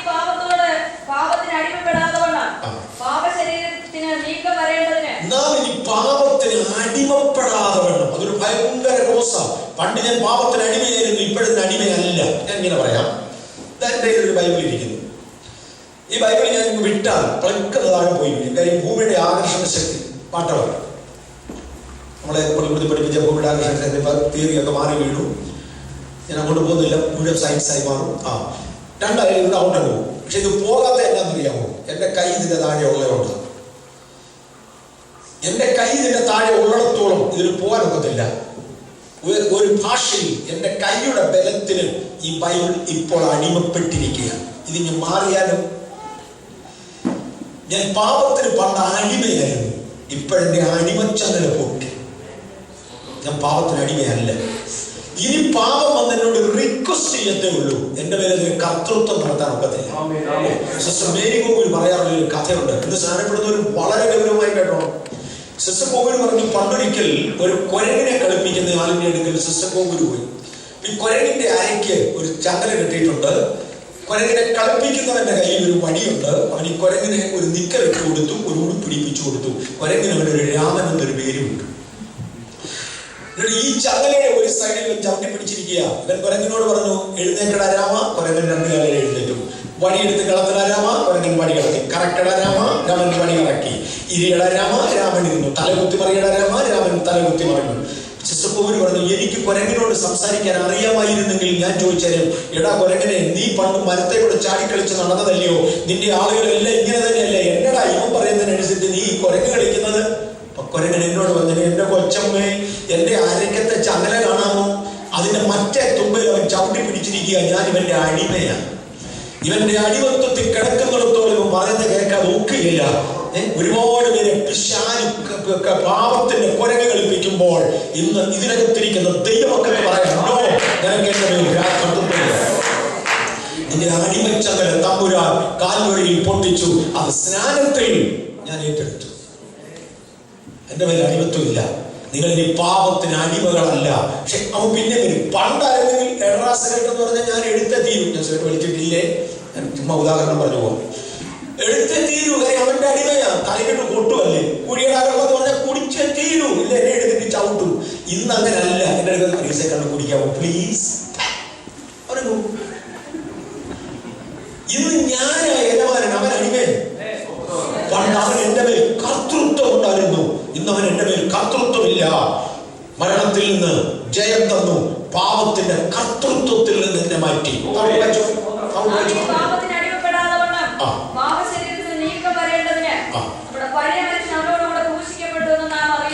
നമ്മുടെ പഴയ മനുഷ്യൻ അവനോടുകൂടെ ക്രൂശിക്കപ്പെട്ടു. മരണത്തോട് ഏകീഭവിച്ചതോടുകൂടെ എന്റെ പഴയ മനുഷ്യൻ ക്രിസ്തുവിനോടുകൂടെ ക്രൂശിക്കപ്പെട്ടു എന്ന് നാം അറിയുന്നു. വായിച്ചതാവുണ്ട്. വായിച്ചു. വായിച്ചു.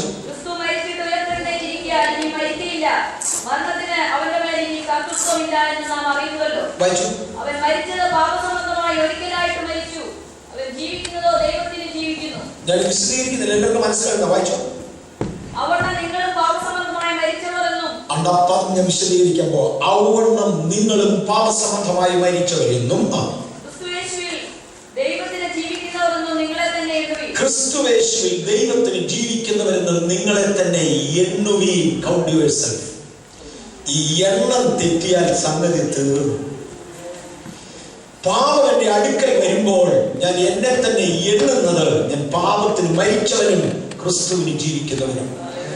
മരണം വരെ, അക്ഷരീക മരണം വരെ സ്നാനപ്പെട്ട ദൈവവൈതൽ ഇത് എണ്ണിക്കൊണ്ട് ജീവിക്കണം. Count yourself. നമ്മൾ എപ്പോഴും പറയാറുള്ള ഒരു നല്ല ഉദാഹരണമായി എന്റെ മൂത്ത ജ്യേഷ്ഠന്റെ മൂത്ത മോളുടെ വിവാഹം. പ്യാരി എന്നാണ് അവിടെ പേര്. എന്റെ മൂത്ത ജ്യേഷ്ഠന് 4-5 പെൺപിള്ളേരുണ്ട്. ഏറ്റവും ഇളയത്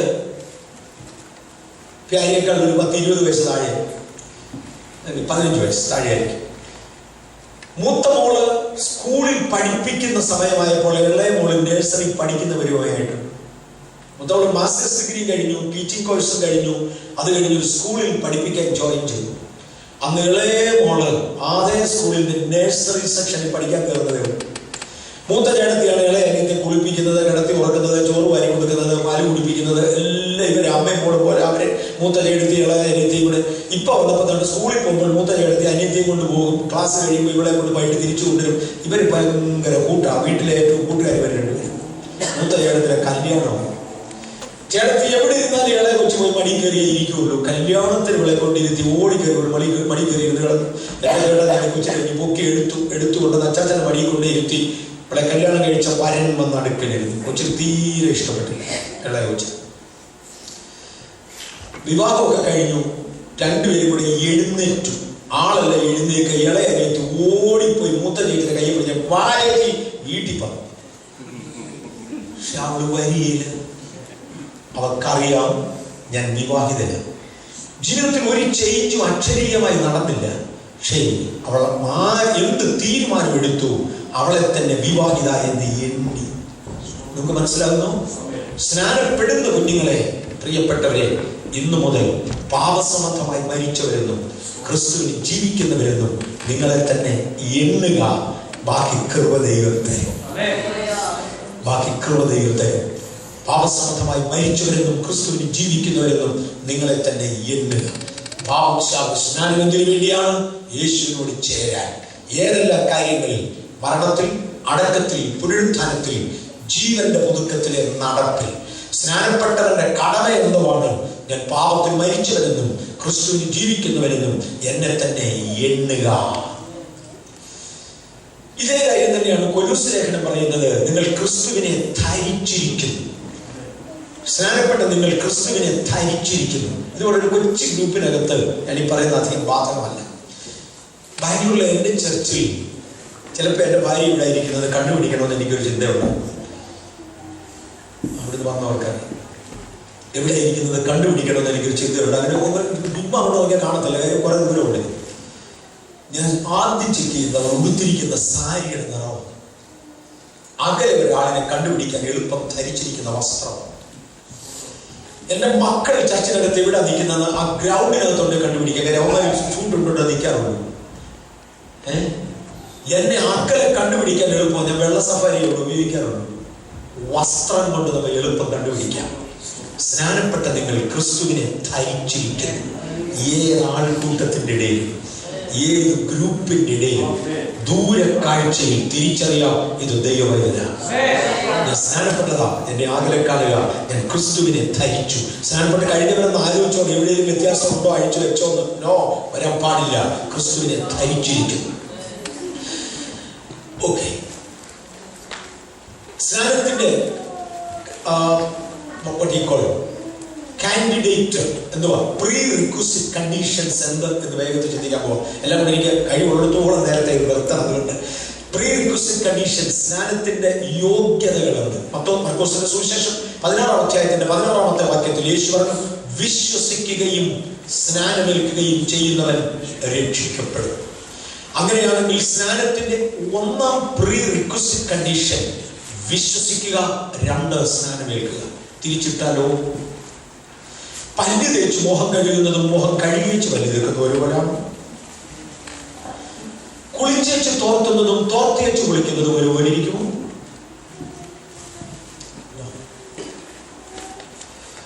ബനിയനിട്ടേച്ച് ഉടുപ്പിടുന്നതും ഉടുപ്പിട്ടേച്ച് ബനിയനിടുന്നതും ഒരുപോലെയാണ്. ബാധിക്കാൻ പോകുന്നില്ല. വിശ്വസിക്കുകയും സ്നാനമേൽക്കുകയും.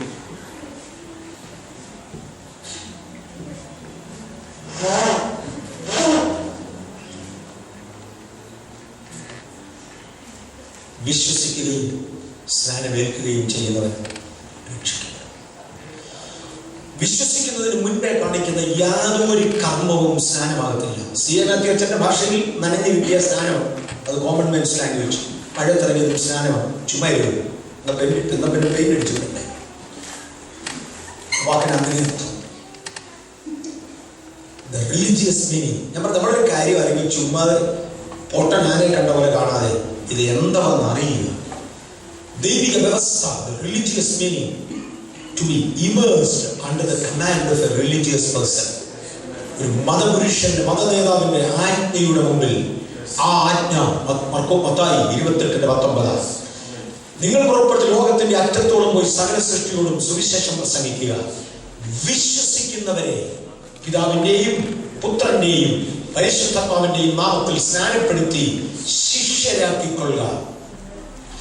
വിശ്വാസം എന്ന 2 ഭാഗത്തിനെടുത്തു. ശിഷ്യരാക്കുന്നതിന് ഞാൻ കൽപ്പിച്ചതൊക്കെയും പ്രമാണിപ്പാൻ തക്കവണ്ണം ഉപദേശിച്ചുകൊണ്ട് ആ പദത്തിലേക്ക് വരും. സ്നാനത്തിന്റെ പ്രീ റിക്വസിറ്റ് കണ്ടീഷൻ ഇതെല്ലാം വരും. ഞാൻ അങ്ങോട്ട് വരിക. ഒന്ന് ഞാൻ എടുത്തുകൊണ്ടിരിക്കുന്നത് വിശ്വസിക്കും. ഇനി അപ്പോസ്തല പ്രവൃത്തികളുടെ പുസ്തകം 2-ാം അധ്യായം 37-38 വാക്യങ്ങൾ വായിച്ചാൽ, ഹൃദയത്തിൽ കുത്തുകൊണ്ടവരായ ഭക്തിയുള്ള യഹൂദന്മാർ വന്ന്, ആ പദം പറയണമെന്ന് തോന്നുന്നു, ഭക്തിയുള്ള യഹൂദന്മാർ വന്ന് പത്രോസിനോടും കൂടെയുള്ള അപ്പോസ്തലന്മാരോട് ഒരു ചോദ്യം ചോദിച്ചു, ഞങ്ങൾ എന്തു ചെയ്യണം? അതിന് പത്രോസ് പറഞ്ഞ മറുപടി, നിങ്ങൾ മാനസാന്തരപ്പെട്ട് നിങ്ങളുടെ പാപങ്ങളുടെ മോചനത്തിനായി ഓരോരുത്തരും യേശുക്രിസ്തുവിന്റെ നാമത്തിൽ സ്നാനമേൽപ്പീൻ. അങ്ങനെയാണെങ്കിൽ പത്രോസിന്റെ വാക്കുകളിൽ പ്രകാരം മാനസാന്തരപ്പെട്ടേച്ചു വേണം സ്നാനപ്പെടാൻ. സത്യത്തിൽ ഇത് രണ്ടും കൂടെ ഒന്നാണ്. വിശ്വസിക്കുക, സകല കൽപ്പനകൾ പ്രമാണിക്കുക. അത് ചേരുന്നതിനെയാണ് മാനസാന്തരം എന്ന് വിളിക്കുന്നത്. വിശ്വസിച്ച് സകല കൽപ്പനകളും പ്രമാണിക്കുവാൻ ഏൽപ്പിക്കപ്പെടുന്നതിനെയാണ് മാനസാന്തരം എന്ന് വിളിക്കുന്നത്. മാനസാന്തരം എന്ന് പറയുന്നത് എന്തോ? എന്റെ മനസ്സിനുണ്ടാകുന്ന വ്യത്യാസം. എന്റെ മനസ്സ് പാപത്തിലേക്ക് പോകുന്നതാണ്, ദൈവകൽപ്പനകൾക്ക് വിരോധം നിൽക്കുന്നതാ. എന്നാൽ മേലെ ഞാൻ അതുവഴി പോകത്തില്ല എന്ന് എന്റെ മനസ്സ് എടുക്കുന്ന തീരുമാനത്തെയാണ് മാനസാന്തരം എന്ന് വിളിക്കുന്നത്. അതോടുകൂടെ ഞാൻ ക്രിസ്തുവിൽ വിശ്വസിക്കുകയും ചെയ്യും. ഇത് രണ്ടും കൂടെ ഒന്നാണ്. ഇത് കഴിഞ്ഞ ഒരാളിന് മാത്രമേ സ്നാനപ്പെടാൻ അർഹതയുള്ളൂ. അല്ലാത്തത് സ്നാനത്തിന്റെ കാൻഡിഡേറ്റ് അല്ല. സ്നാനത്തിന്റെ പ്രീ റിക്വസിറ്റ് കണ്ടീഷൻ: 1, വിശ്വസിക്കുക, മാനസാന്തരപ്പെടുക.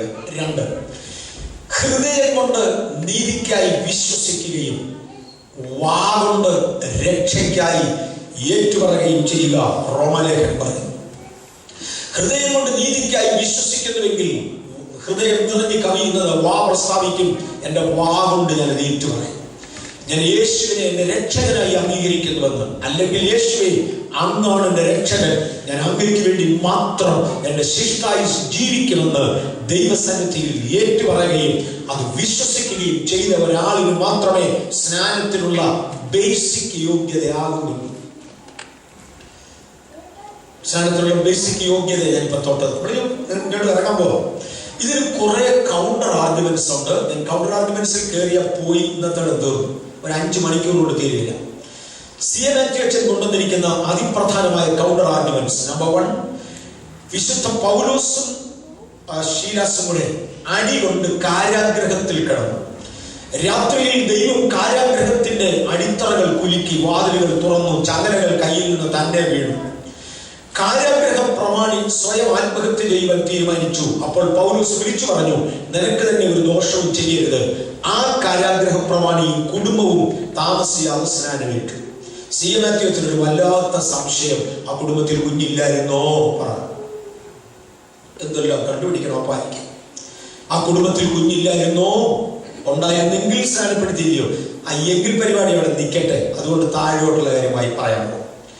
അവിടെ കിങ് ജെയിംസ് വേർഷനിൽ എഴുതിയിരിക്കുന്നത് തനിക്കുള്ളവരെല്ലാം താമസിയാതെ സ്നാനമേറ്റു എന്നാണ് ഈ ബൈബിളിൽ. അപ്പൊ അങ്ങനെ കൊച്ചുമക്കളെ ഒക്കെ ആ രാത്രി തന്നെ മുക്കി എന്നാണ് അങ്ങനെ വാദിക്കുന്നത്. തനിക്കുള്ളവർ. പക്ഷെ ഇംഗ്ലീഷിൽ അങ്ങനെ അല്ല എഴുതിയിരിക്കുന്നത്. He and all he had were straightway baptized. തനിക്കുള്ളതെല്ലാം എന്ന് പറഞ്ഞാൽ അങ്ങനെ കഞ്ഞിക്കലും ബെഡും ബെഡ്ഷീറ്റും ഒക്കെ മുക്കി എന്നാ നിങ്ങൾ പറയുക? പൊട്ടത്തരം പറയാമോ? സ്നാനത്തിന് യോഗ്യതയുള്ളതിനെ മുക്കിന്ന് മാത്രമേ നടക്കൂ. ഞാൻ ലിറ്ററൽ വാക്കുകളിലോട്ട് ഇറങ്ങുക. തനിക്കുള്ളതെല്ലാം എന്ന് എഴുതിയിരിക്കുന്നത്. He and all he had were straightway baptized. തനിക്കുള്ളതല്ല, തന്റെ പോത്തിനെ കഴുത ഒന്നുകൊണ്ട് മുക്കിന്ന്. സ്നാനത്തിന് അർഹതയുള്ളതിനെ മുക്കിന്ന് മാത്രമേ അർത്ഥമുള്ളൂ. അടുത്ത പദം, ക്രിസ്തുവിൽ വിശ്വസിച്ചതിനാൽ അവർ വീടടക്കം ആനന്ദിച്ചു. അങ്ങനെയാണെങ്കിൽ വിശ്വസിക്കാൻ പ്രായമാകാത്ത ഒന്നും ആ വീട്ടിൽ മുങ്ങിയില്ല. ഓക്കെ.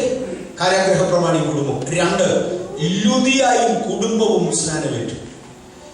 ലുദിയായെ കുറിച്ച് അടുത്ത അധ്യായത്തിൽ എഴുതിയിരിക്കുന്നത്, ലുദിയായ്ക്ക് പിള്ളേരില്ലായിരുന്നു എന്നാണ് അടുത്ത ചോദ്യം. അതൊരു നാണംകെട്ട ചോദ്യം, ഒരു വൃത്തികെട്ട ചോദ്യം. കാരണം ലുദിയായെ കുറിച്ച് അടുത്ത വാക്യത്തിൽ എഴുതിയിരിക്കും. ഇവിടെ എവിടെ നിന്ന് വന്നാന്നറിയാമോ? തുയത്തൈരയിൽ നിന്ന് വന്നവളും രക്താംബരം വിൽക്കുന്നവളുമായി ഏഷ്യയിൽ നിന്ന് യൂറോപ്പിലെത്തി. നിങ്ങൾ ഈ പലരും വന്നതുപോലെ രക്താംബരം വിൽക്കാൻ വന്നതാണ് അവള്. അവള് കുടുംബജീവിതത്തിന് വന്നതല്ല. അവിടെ കൂടെ ഉണ്ടായിരുന്നത് അവളുടെ സഹോദരന്മാർ. അവളെ കല്യാണം കഴിക്കാതെ വേണ്ടായിരുന്നു. അടുത്ത അധ്യായത്തിൽ വായിക്കുമ്പോൾ പൗലോസ് യാത്ര പോകുന്നതിന് മുന്നമേ ലുദിയായുടെ വീട്ടിൽ വന്ന് സഹോദരന്മാരെ കണ്ട് പന്തരം പറഞ്ഞേറ്റ് പോയി. ഇവള് കുടുംബജീവിതം ചെയ്തവളല്ല, കല്യാണം കഴിക്കാത്ത പെണ്ണ. ആ സഹോദരന്മാരുടെ കൂടെ വന്ന് ഇവിടെ താമസിച്ചാൽ അച്ഛൻ ചോദിക്കുക പിള്ളേരില്ല പറ. മനുഷ്യനെ കളിയാക്കുന്നതിന് ഒരു ആദ്യമൊക്കെ ഉണ്ടല്ലേ. അവൾ എന്താണെന്ന് ബൈബിൾ തുറന്നു നോക്കിയിട്ടില്ല.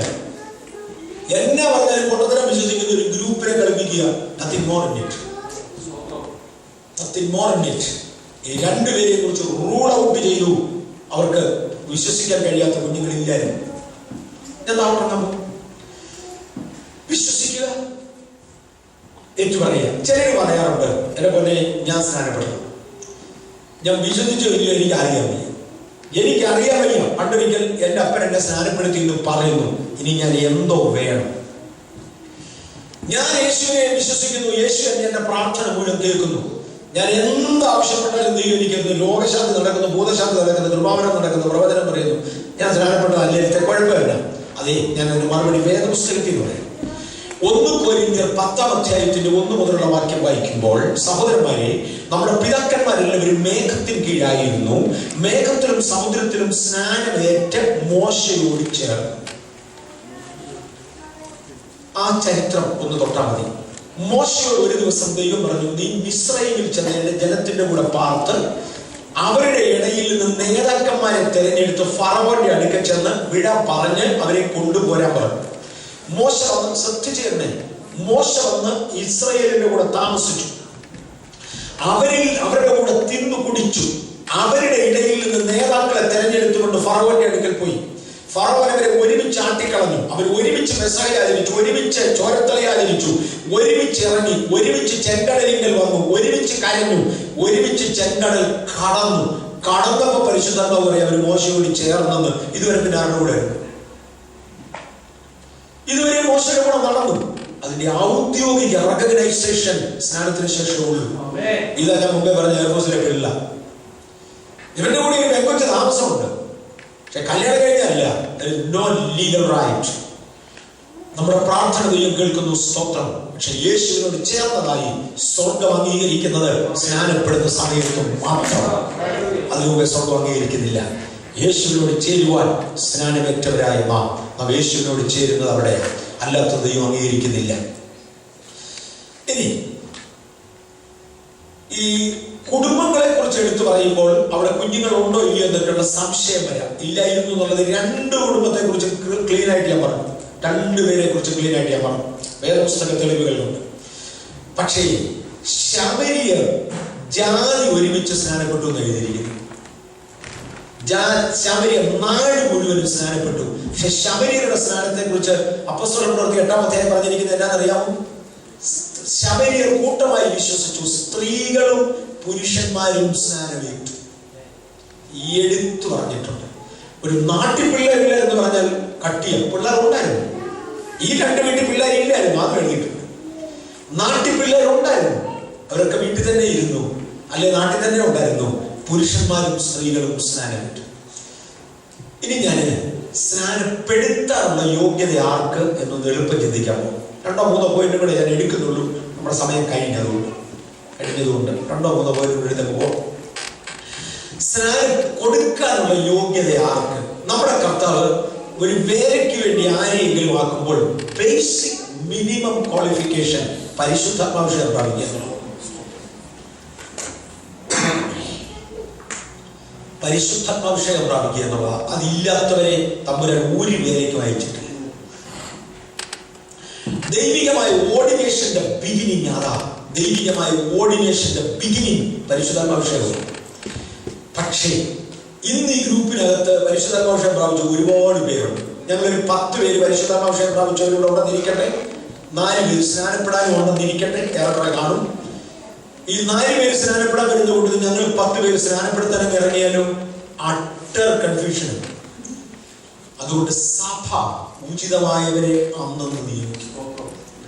ബാംഗ്ലൂർ ഞാനുണ്ടെങ്കിൽ പലപ്പോഴും ഞാൻ സ്നാനപ്പെടുത്തുന്നത്. പക്ഷെ ഇപ്പൊ എനിക്കുണ്ട് ബാംഗ്ലൂർ ചർച്ചിൽ എല്ലാ ഞായറാഴ്ചയും ഞങ്ങൾക്ക് സ്നാനമുണ്ട്. എല്ലാ ഞായറാഴ്ചയും മിക്ക ദിവസങ്ങളിലും സ്നാനമുണ്ട്. വല്ല ഇട ദിവസത്തെ സ്നാനം ഒഴിച്ചാൽ ഞാനായി സ്നാനപ്പെടുത്തിയിട്ട് ഇപ്പൊ എങ്ങനെയാണ് എനിക്കൊന്ന് 3 മാസത്തിന് മേളിലായിട്ടുണ്ടാവും. ഞാൻ പൊതുവെ സ്നാനപ്പെടുത്തുന്നില്ല. കാരണം വേറൊരാൾ വിളിച്ച് ഞാൻ പറയുന്നു, എന്നെക്കാൾ പ്രായം കുറഞ്ഞവരും വെള്ളത്തിൽ കാണാൻ കഴിവുള്ളവരും കൃപയുള്ളവരും ഉള്ളത് കൊണ്ട് നിങ്ങൾ ആരെങ്കിലും സ്നാനപ്പെടുത്താൻ പറയാറുണ്ട്.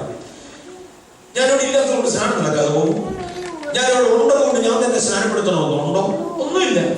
അതാത് സാഹചര്യങ്ങളിൽ ഇന്ന് ഇന്നയാളായിരിക്കും യുക്തം എന്ന് തോന്നുമ്പോൾ ചിലരെന്നെ എടുക്കുന്നവരെ നിങ്ങൾ തന്നെ എന്നെ സ്നാനപ്പെടുത്തണം താല്പര്യമുണ്ട്, ചിലരെ ഞങ്ങളുടെ മറ്റു ശുശ്രൂഷന്മാരെടുക്കുന്നവരെ പാസ്റ്ററിനെ സ്നാനപ്പെടുത്തണം താല്പര്യമുണ്ട്, ഫൈൻ. സഭ അതിനൊരു തീരുമാനമെടുക്കും, ഇന്ന് ഇന്നയാൾ സ്നാനം കൊടുക്കട്ടെ. പക്ഷെ സഭയ്ക്ക് ചില കണ്ടീഷനുണ്ട്. ഓർഡിനേഷനായി അത് സഭയുടെ ലുക്കൗട്ടാണ്, അത് എന്റെ ലുക്കൗട്ട് അല്ല. ഞാൻ അതിനെക്കുറിച്ച് എന്തിനാ ധാരാളം ഇവിടെ UK ഞാൻ ഇങ്ങോട്ട് വന്നപ്പോൾ ഇമിഗ്രേഷൻ കൗണ്ടർ നിൽക്കേണ്ടത് ഞാനാണോ തീരുമാനിക്കുന്നത്? അത് ഞാൻ എന്തിനാ ധാരാളം? അതിന് വേറെ ആളില്ല. എന്റെ ജോലി എന്നെ ഏൽപ്പിച്ചത് ചെയ്യുക. ഇതുപോലെ സ്നാനത്തിന്റെ മിനിമം റിക്വയർഡ് ദൈവിക നിയമനം പരിശുദ്ധാഭിഷേകം പ്രാപിച്ചായിരിക്കണം. പരിശുദ്ധാഭിഷേകം പ്രാപിക്കാത്ത ഒരുത്തനെ സ്നാനപ്പെടുത്തി എന്ന് പറഞ്ഞാൽ പോലെ ചുമ്മാ വെള്ളത്തിൽ ചാടി പോലെയുള്ള അത് യാതൊരു വ്യത്യാസമില്ല. ഇൻഫ്രണ്ട് ബാപ്റ്റിസം അത് സ്നാനമല്ല. പക്ഷെ പരിശുദ്ധാത്മാഭിഷേകം പ്രാപിച്ച ഒരുത്തനെ സഭ അപ്പോയിന്റ് ചെയ്താൽ, അദ്ദേഹം ബാപ്റ്റൈസ് ചെയ്താൽ അത് ദൈവസന്നിധി ലീഗലാണ്, വാലിഡ്. അത് താഴെയുള്ളത് വാലിഡ് അല്ല, ഇൻവാലിഡ്. ഇനി ഒരു മാതൃകാ സ്നാനം നിങ്ങളുടെ മുമ്പിൽ എടുക്കണമെന്ന് എനിക്ക് താല്പര്യമുണ്ട്. അപ്പോസ്തല പ്രവൃത്തികളുടെ പുസ്തകം 8-ാമത്തെ അധ്യായത്തിൽ ഒരു ഷണ്ണനെ ഫിലിപ്പോസ് സ്നാനപ്പെടുത്തിയ ഒരു രംഗമുണ്ട്. അതൊരു മാതൃകാ സ്നാനമാണ്. ഞാനത് പറയുന്നതിന് മുമ്പ് അത് പറഞ്ഞാൽ ഞാൻ കണ്ട മാതൃകാ സ്നാനത്തിൽ ദൃക്സാക്ഷിത്വത്തോടെ ഞാനിവിടെ പറയാം. ദയവായിട്ട് എടുക്കാമോ? അപ്പോസ്തല പ്രവൃത്തികളുടെ പുസ്തകം 8-ാമത്തെ അധ്യായം. ഷണ്ണനെ ഫിലിപ്പോസ് സ്നാനപ്പെടുത്തുന്ന ഒരു ഭാഗമുണ്ട്. നീ എഴുന്നേറ്റ് തേരിന് അടുക്കലേക്ക് ചേർന്നതാക്കാന്ന് ഫിലിപ്പോസിനോട് പരിശുദ്ധാത്മാവ് പറഞ്ഞതൊക്കെ. ഞാൻ ആ ഭാഗത്തിന്റെ ആരംഭ ഭാഗങ്ങൾ വിശദീകരിക്കാൻ എല്ലാ വാക്യവും വായിക്കുന്നത് ലോങ് സ്റ്റോറിയാണ്. കാര്യം ഇത് മാതൃകാ സ്നാനമായിട്ട് വിശദമായി ബൈബിളിൽ കൊടുത്തിട്ടുണ്ട്. പുസ്തകം 8-ലാണ് 8-ന്റെ എത്ര 37 മുതൽ താവട്ടം കൊണ്ട് ഞാൻ അതിന്റെ ആരംഭ ഭാഗങ്ങളിൽ ആദ്യം വിശദീകരിച്ചു വിടാം. അത് കഴിഞ്ഞിട്ട് ബാക്കി നമുക്ക് വിശദമായിട്ട് എടുക്കേണ്ട ഭാഗങ്ങൾ വാക്യം വായിച്ചു തന്നെ എടുക്കാം.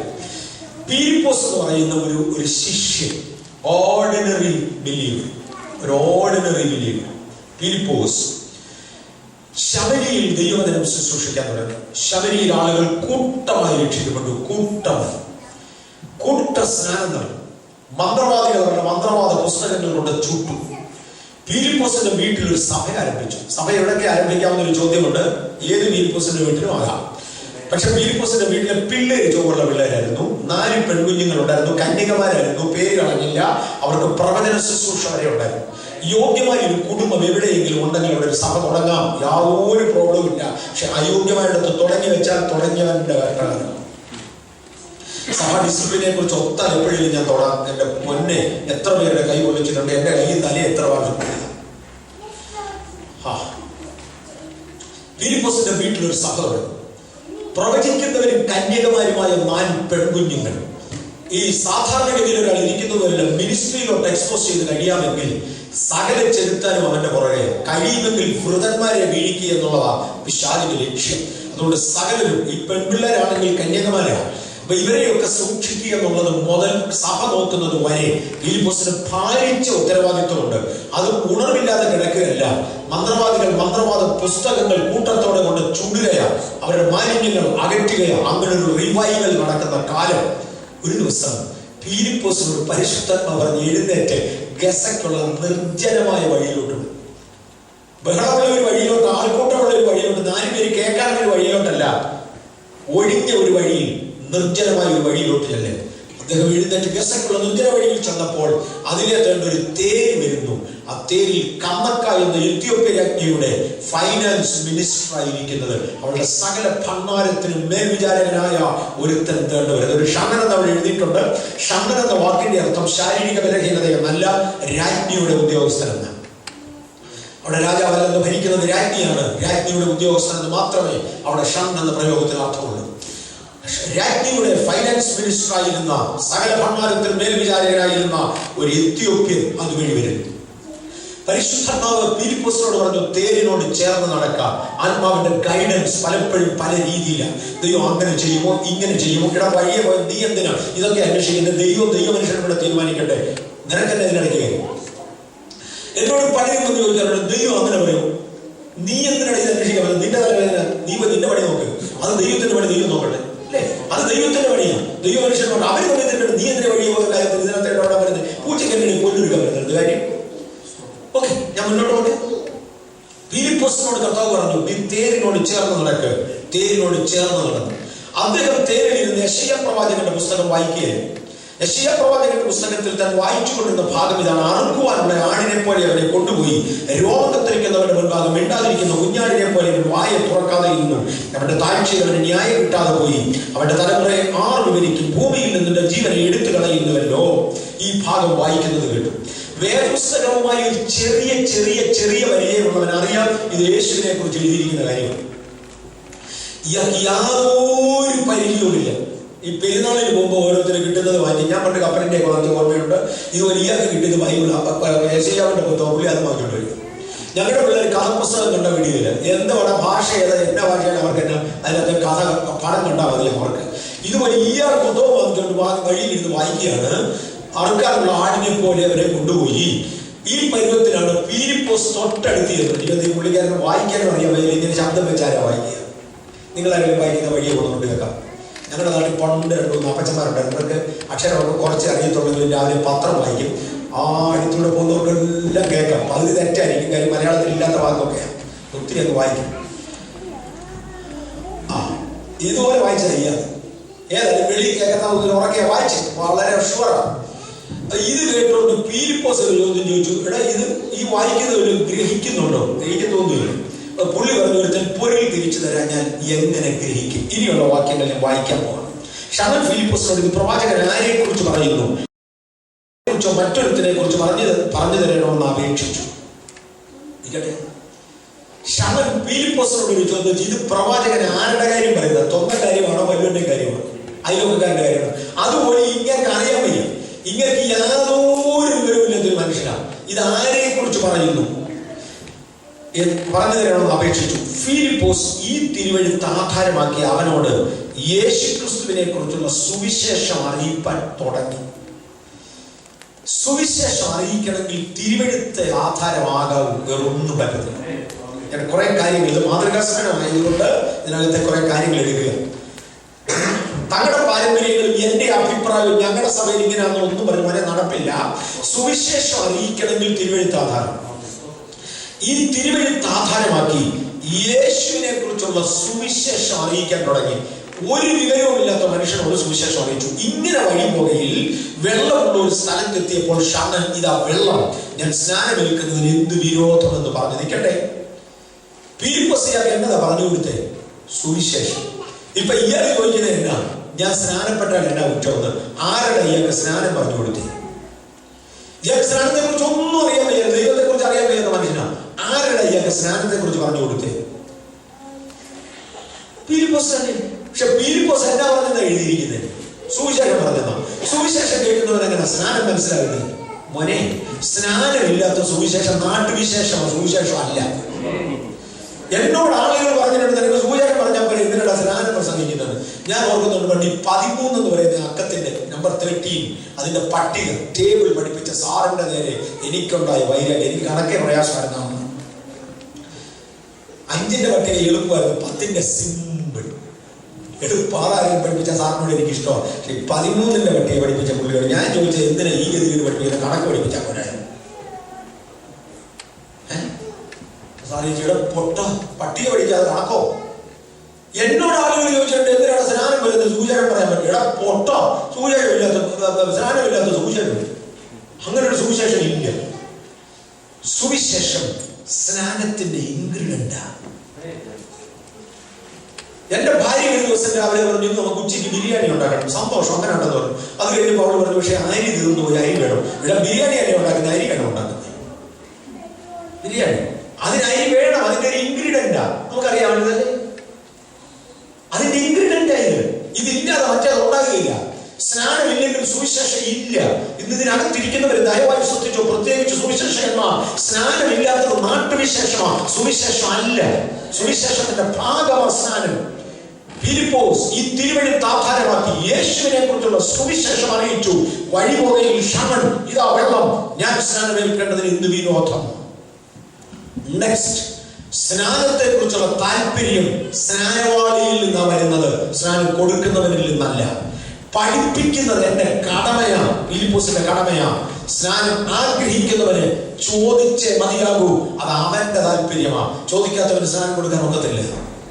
നോ, ഇതാവണം ഞാൻ സ്നാനം ഏൽക്കുന്നതിൽ എന്ത് വിരോധം? അതിനെ ഫിലിപ്പോസ് നീ പൂർണ്ണ ഹൃദയത്തോടെ വിശ്വസിക്കുന്നു എങ്കിൽ ആകാം എന്ന് പറഞ്ഞു. യേശു ക്രിസ്തു ദൈവപുത്രനെ വിശ്വസിക്കുന്നു എന്നവർ ഉത്തരം പറഞ്ഞു. ഞാനിവിടെ ഒരു കാര്യം കൂടെ പറഞ്ഞു പോകാം. ബൈബിൾ എത്ര പേര് തുറന്നു അവർക്ക് കാണാം 37-ാമത്തെ വാക്യം ഒരു ബ്രാക്കറ്റിലായിട്ട് കണ്ടിട്ടുണ്ടോ? നീ പൂർണ്ണ ഹൃദയത്തോടെ വിശ്വസിക്കുന്നെങ്കിൽ ആകാം എന്ന് പറഞ്ഞു ഒരു ബ്രാക്കറ്റില്ല. എന്തുകൊണ്ടവിടെ ബ്രാക്കറ്റ് വന്നു? It's A continuity. എന്തുകൊണ്ടാണ് ബ്രാക്കറ്റ് വന്നത്? ഇന്ന് വേദപണ്ഡിതന്മാരോട് ചോദിച്ചാൽ അവർ പറയും ചില വേർഷനുകളിൽ അതില്ല, ചില വേർഷനുകളിൽ മാത്രമേ ഉള്ളൂ, അതുകൊണ്ടാണ് ബ്രാക്കറ്റിലിട്ടത്. എന്തുകൊണ്ടാണ് ചില വേർഷനുകളിൽ ഇല്ലാതെ പോയെന്ന് പറഞ്ഞു. 13ാമത്തെ നൂറ്റാണ്ട് വരെ വേദപുസ്തകം വായിക്കുന്നത് ക്രിസ്തീയ സഭ നിഷേധിച്ചിരുന്നു, നിരോധിച്ചിരുന്നു. ഈ ബ്രിട്ടനൊക്കെ ഇംഗ്ലണ്ടൊക്കെ അതിന്റെ ഒന്നാം സാക്ഷികളാണ്. വേദപുസ്തകം സാധാരണക്കാരന് വായിക്കാവുന്നത് പോലെ തർജ്ജമ ചെയ്തവനെ എഴുതിയവനെ തീയിട്ട് ചുടുകയായിരുന്നു അക്കാലത്ത് പോപ്പ് കൊടുത്തിരുന്ന ശിക്ഷ. ഈ ലണ്ടൻ പട്ടണത്തിൽ ഉണ്ടായിരുന്ന ജോൺ വൈക്ലിഫ് എന്ന റോമൻ കത്തോലിക്ക പുരോഹിതനായിരുന്നു ആദ്യമായി ബൈബിൾ ലത്തീനിൽ നിന്ന് ഇംഗ്ലീഷുകാരനെ വായിക്കാവുന്ന ഇംഗ്ലീഷിലേക്ക് തർജ്ജമ ചെയ്തത്. അദ്ദേഹത്തോട് ചേർന്ന് ഒരു 200 പട്ടക്കാരുണ്ടായിരുന്നു 13ാം നൂറ്റാണ്ടിൽ. ഒരു 200 പട്ടക്കാരും അവർ രഹസ്യമായി വേദപുസ്തകത്തിന്റെ കയ്യെഴുത്തു കോപ്പികൾ എഴുതി ഉണ്ടാക്കി. ഒരാൾ ഉൽപ്പത്തി എഴുതി, ഒരാൾ പുറപ്പാട് എഴുതി, അങ്ങനെ എഴുതി. ഇത് പുറത്തു വന്നതോടുകൂടെ അദ്ദേഹത്തിന്റെ അനുയായികളെ ലൊല്ലാഡ്സ് എന്ന് നാട്ടുകാർ വിളിച്ചു, പോപ്പ് വിളിച്ചു. അതിന്റെ അർത്ഥം നേരംകൊല്ലികൾ എന്ന. നേരംകൊല്ലികൾ, ഇന്നത്തെ മഞ്ഞപ്പത്രക്കാരെ പോലെ നേരംകൊല്ലികൾ, ലൊല്ലാഡ്സ് എന്നവരെ പേര് വിളിച്ചു. ജോൺ വൈക്ലിഫിനെ തീയിട്ട് ചുടുവാൻ പോപ്പ് കൽപ്പിച്ചു. പോപ്പ് പറഞ്ഞവനെ ചുടുന്നതിന് മുന്നമേ റോമിൽ കൊണ്ടുപോവാ, ഞാൻ അവനെ നേരിട്ട് ശപിച്ച ശേഷം ഇവിടിട്ട് ചുടാൻ പറഞ്ഞു.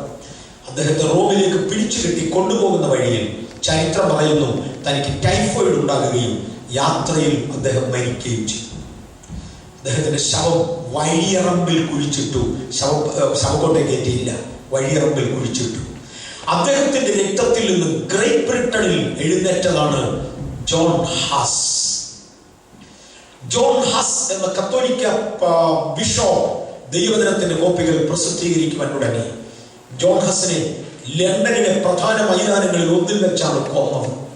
അദ്ദേഹത്തെ കൊന്നപ്പോൾ പോപ്പ് പറഞ്ഞു, ഇവിടുത്തെ കർദിനാൾ അദ്ദേഹത്തിന് മേൽ ശിക്ഷ വിധിച്ച് തന്നെ കത്തിച്ചാൽ മതി, റോമിലേക്ക് കൊണ്ടുവരണ്ട, വരുന്ന കൂട്ടത്തിൽ നിന്നാണ് ജ്വരം പിടിച്ച് രണ്ടെടുക്കാറുണ്ട്. ലണ്ടനിലെ ഒരു പബ്ലിക് സ്ഥലത്ത് വെച്ച് അദ്ദേഹത്തെ കത്തിക്കുമ്പോൾ പോപ്പിന്റെ കൽപ്പനയിലായിരുന്നു: നമ്പർ 1 തുരുമ്പുള്ള ഒരു കട്ടിലിൽ, നമ്പർ 2 തുരുമ്പുള്ള ചങ്ങലകൾ കൊണ്ട് കെട്ടിയിട്ട്, നമ്പർ 3 മരിച്ചിട്ട് 40 വർഷം കഴിഞ്ഞ ജോൺ വൈക്ലിഫിന്റെ ശവകുടീരം മാന്തി അതിനകത്തുനിന്ന് ദ്രവിച്ച അസ്ഥികളും ചേർത്ത്, നമ്പർ 5 ഇന്ന് വരെ ലഭിച്ചിട്ടുള്ള ബൈബിളിന്റെ കയ്യെഴുത്തു കോപ്പികൾ സകലതും ചേർത്ത് തീയിലിട്ട് അവനെ ചുടുക. ജോൺ ഹസിന്റെ ചിതയുടെ കീഴിൽ അല്ലെങ്കിൽ തന്നെ തുരുമ്പിച്ച കട്ടിലിൽ കിടത്തി തുരുമ്പിച്ച ചങ്ങലകൾ കൊണ്ട് ബന്ധിച്ചു.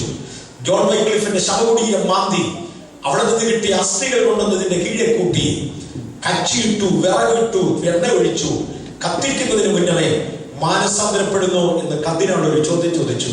അദ്ദേഹം പറഞ്ഞൊരു മറുപടിയുണ്ട്: ഈ നാമധേയ മതമേ, ഞാൻ ക്രിസ്തുവിന് വേണ്ടി കൂകുന്ന ഒരു പൂങ്കോഴിയാകയാൽ, കോഴി കൂകുന്ന യാമമെന്നൊക്കെ ആ കാലഘട്ടത്തിന് പേരിടാൻ കാരണം അതാ. ഞാൻ ക്രിസ്തുവിന് വേണ്ടി കൂകുന്ന ഒരു കോവിലമാകയാൽ, ഒരു കോഴിക്കുഞ്ഞിനെ പൊരിക്കുന്നത് പോലെ നിനക്കെന്നെ പൊരിച്ചുമല്ല. പക്ഷെ ഈ കാലങ്ങൾക്കപ്പുറത്ത് നവീകരണത്തിന്റെ ഒരു വൻ കഴിവ് ഈ ലണ്ടൻ പട്ടണത്തിന്റെ മുകളിൽ ചിറകുയർത്തി പറക്കും. അതിന്റെ തൂവലുകളിൽ ഒന്ന് തൊടുവാൻ നാമധേയ മതമേ നിന്നെ കൊണ്ട് കഴിയുകയില്ല. നിന്റെ ചിറയ്ക്ക് തീയിടാം. ജോൺ ഹസ് കത്തിമരിച്ചു. അദ്ദേഹത്തിന്റെ രക്തത്തിൽ നിന്ന് എഴുന്നേറ്റവരാണ് റിഡ്ലിയും ലാറ്റിമോറും. ഇതേ ബ്രിട്ടനിൽ റിഡ്ലിയെയും ലാറ്റിമോറെയും കൊല്ലുവാൻ ഇതേ മൈതാനം തിരഞ്ഞെടുത്തു. അവർക്ക് വേണ്ടി വിധിക്കപ്പെട്ടത് ഒരൊറ്റ കരിങ്കൽ തൂണിനോട് രണ്ടുപേരെയും മുഖം കാണാതെ പുറത്തോട് പുറം തിരിച്ചു വെച്ച് കിട്ടി. അവരുടെ വട്ടത്തിൽ വിറകടുക്കി ലഭിച്ച ബൈബിളിന്റെ അവസാന കോപ്പിയും വെച്ചു. എന്നിട്ട് എണ്ണ ഒഴിച്ചു. കത്തിക്കുന്നതിന് മുൻപേ മാനസാന്തരപ്പെടുന്നു എന്ന് ചോദിച്ചു. റിഡ്ലിയും ലാറ്റിമോറും ഒരൊറ്റ അമ്മയ്ക്ക് പറഞ്ഞ 2 മക്കളാണ്. 2 ബിഷപ്പന്മാരായി മാറി.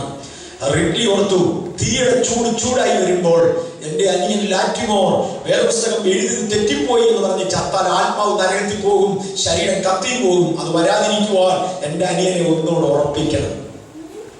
ചേട്ടൻ എന്നോട് പറഞ്ഞു, മോനെ ലാറ്റിമോറെ നോക്കടാ, നമുക്ക് ചുറ്റും അടുക്കിയിരിക്കുന്ന വിറക് അല്പസമയം കൊണ്ട് കരിഞ്ഞു തീരും.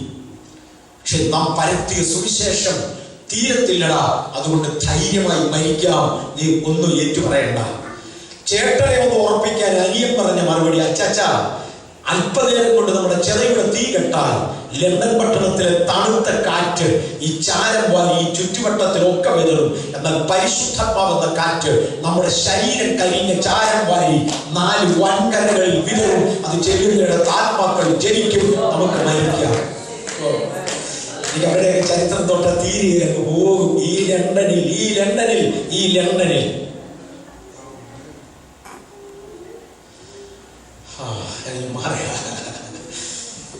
അടുത്ത സവോണറോളായിരുന്നു ഇറ്റലിയിൽ, പിന്നെ ഫ്രാൻസിൽ.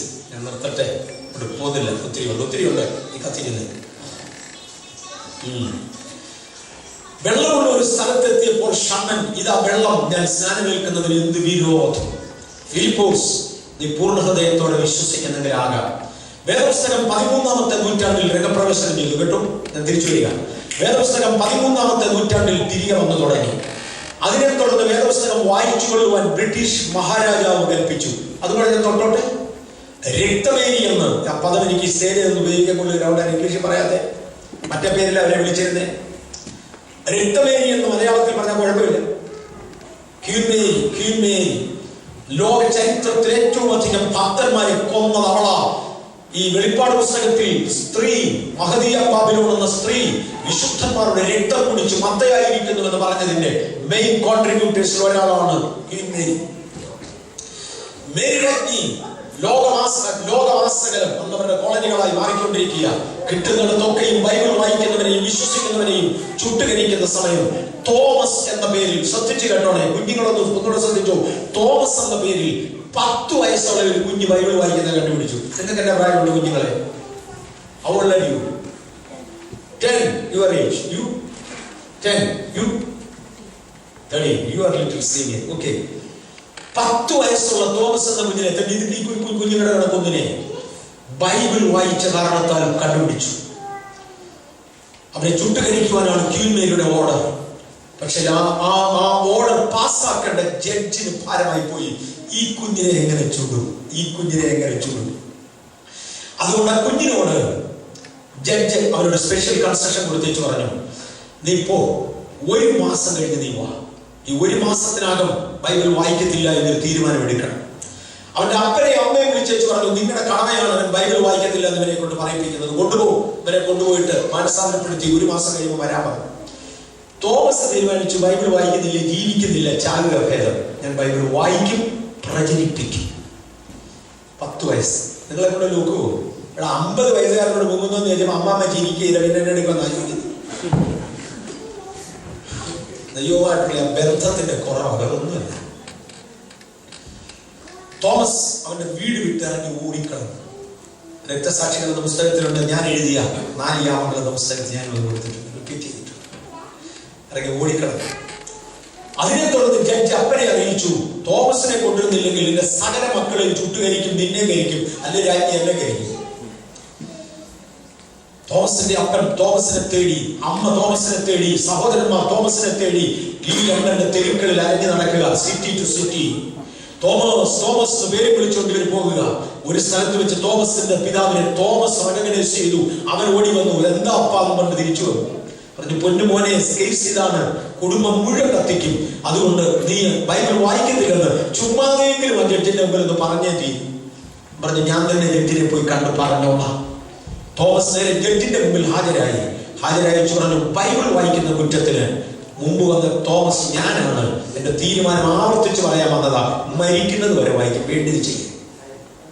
ശരാ, ഇനി രക്ഷപ്പെടാതെ പിടിച്ചു കെട്ടി.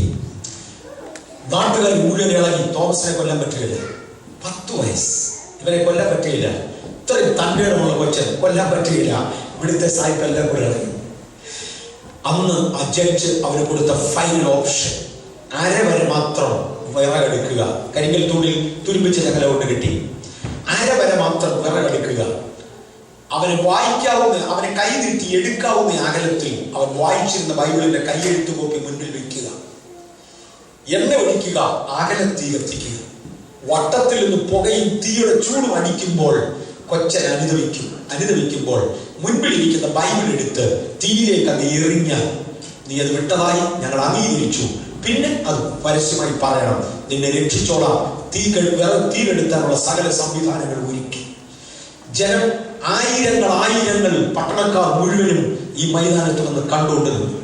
കരഞ്ഞുകൊണ്ട് അവന്റെ അപ്പനും അമ്മയും സഹോദരങ്ങളിൽ നിന്ന്, തോമസ് നീ ബൈബിൾ എടുത്ത് തീയിലെറി മോനെ എന്ന് ആഞ്ഞു വിളിച്ചു.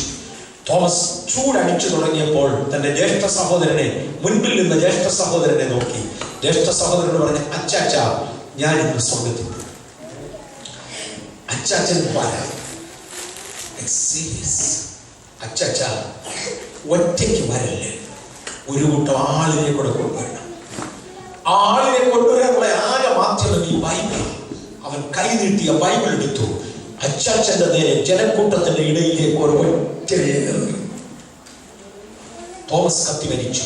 ആ ബൈബിൾ രക്ഷപ്പെട്ടു. ലണ്ടനിൽ മുഴുവനും വിപ്ലവം ആരംഭിച്ചു. രക്തമേരിയെ സ്ഥാനഭ്രഷ്ടയാക്കുക, രക്തമേരിയെ വേണ്ട. 7-ാം ദിവസം രക്തമേരി രാജ്ഞിസ്ഥാനത്തു നിന്ന് പോയി. അവളുടെ ഭർത്താവ് കയറി. അദ്ദേഹം പറഞ്ഞു, ബൈബിൾ വായിക്കുന്നത് ഞാൻ അനുവദിച്ചിരിക്കുന്നു. ജനം പറഞ്ഞ അതൊന്നും അർത്ഥമില്ല, എഴുതി വെക്കുക. എഴുതാൻ പറ്റത്തില്ല. No written order, verbally I permit. എന്ന് പറഞ്ഞു, നോ, നിന്നെ വേണ്ട. 10-ാം ദിവസം അയാളും മാറി. നിങ്ങളുടെ ചരിത്രത്തിൽ കിടപ്പുണ്ട്, ഈ നാടിന്റെ ചരിത്രത്തിൽ. ബൈബിൾ വായിക്കുവാനുള്ള ഉത്തരവ് 10-ാം ദിവസം ഇൻ റൈറ്റിംഗ് ഈ ലണ്ടനിൽ പ്രസിദ്ധീകരിക്കപ്പെട്ടു. ഒരു 10-കാരൻ അതിന് ഉത്തരവാദി.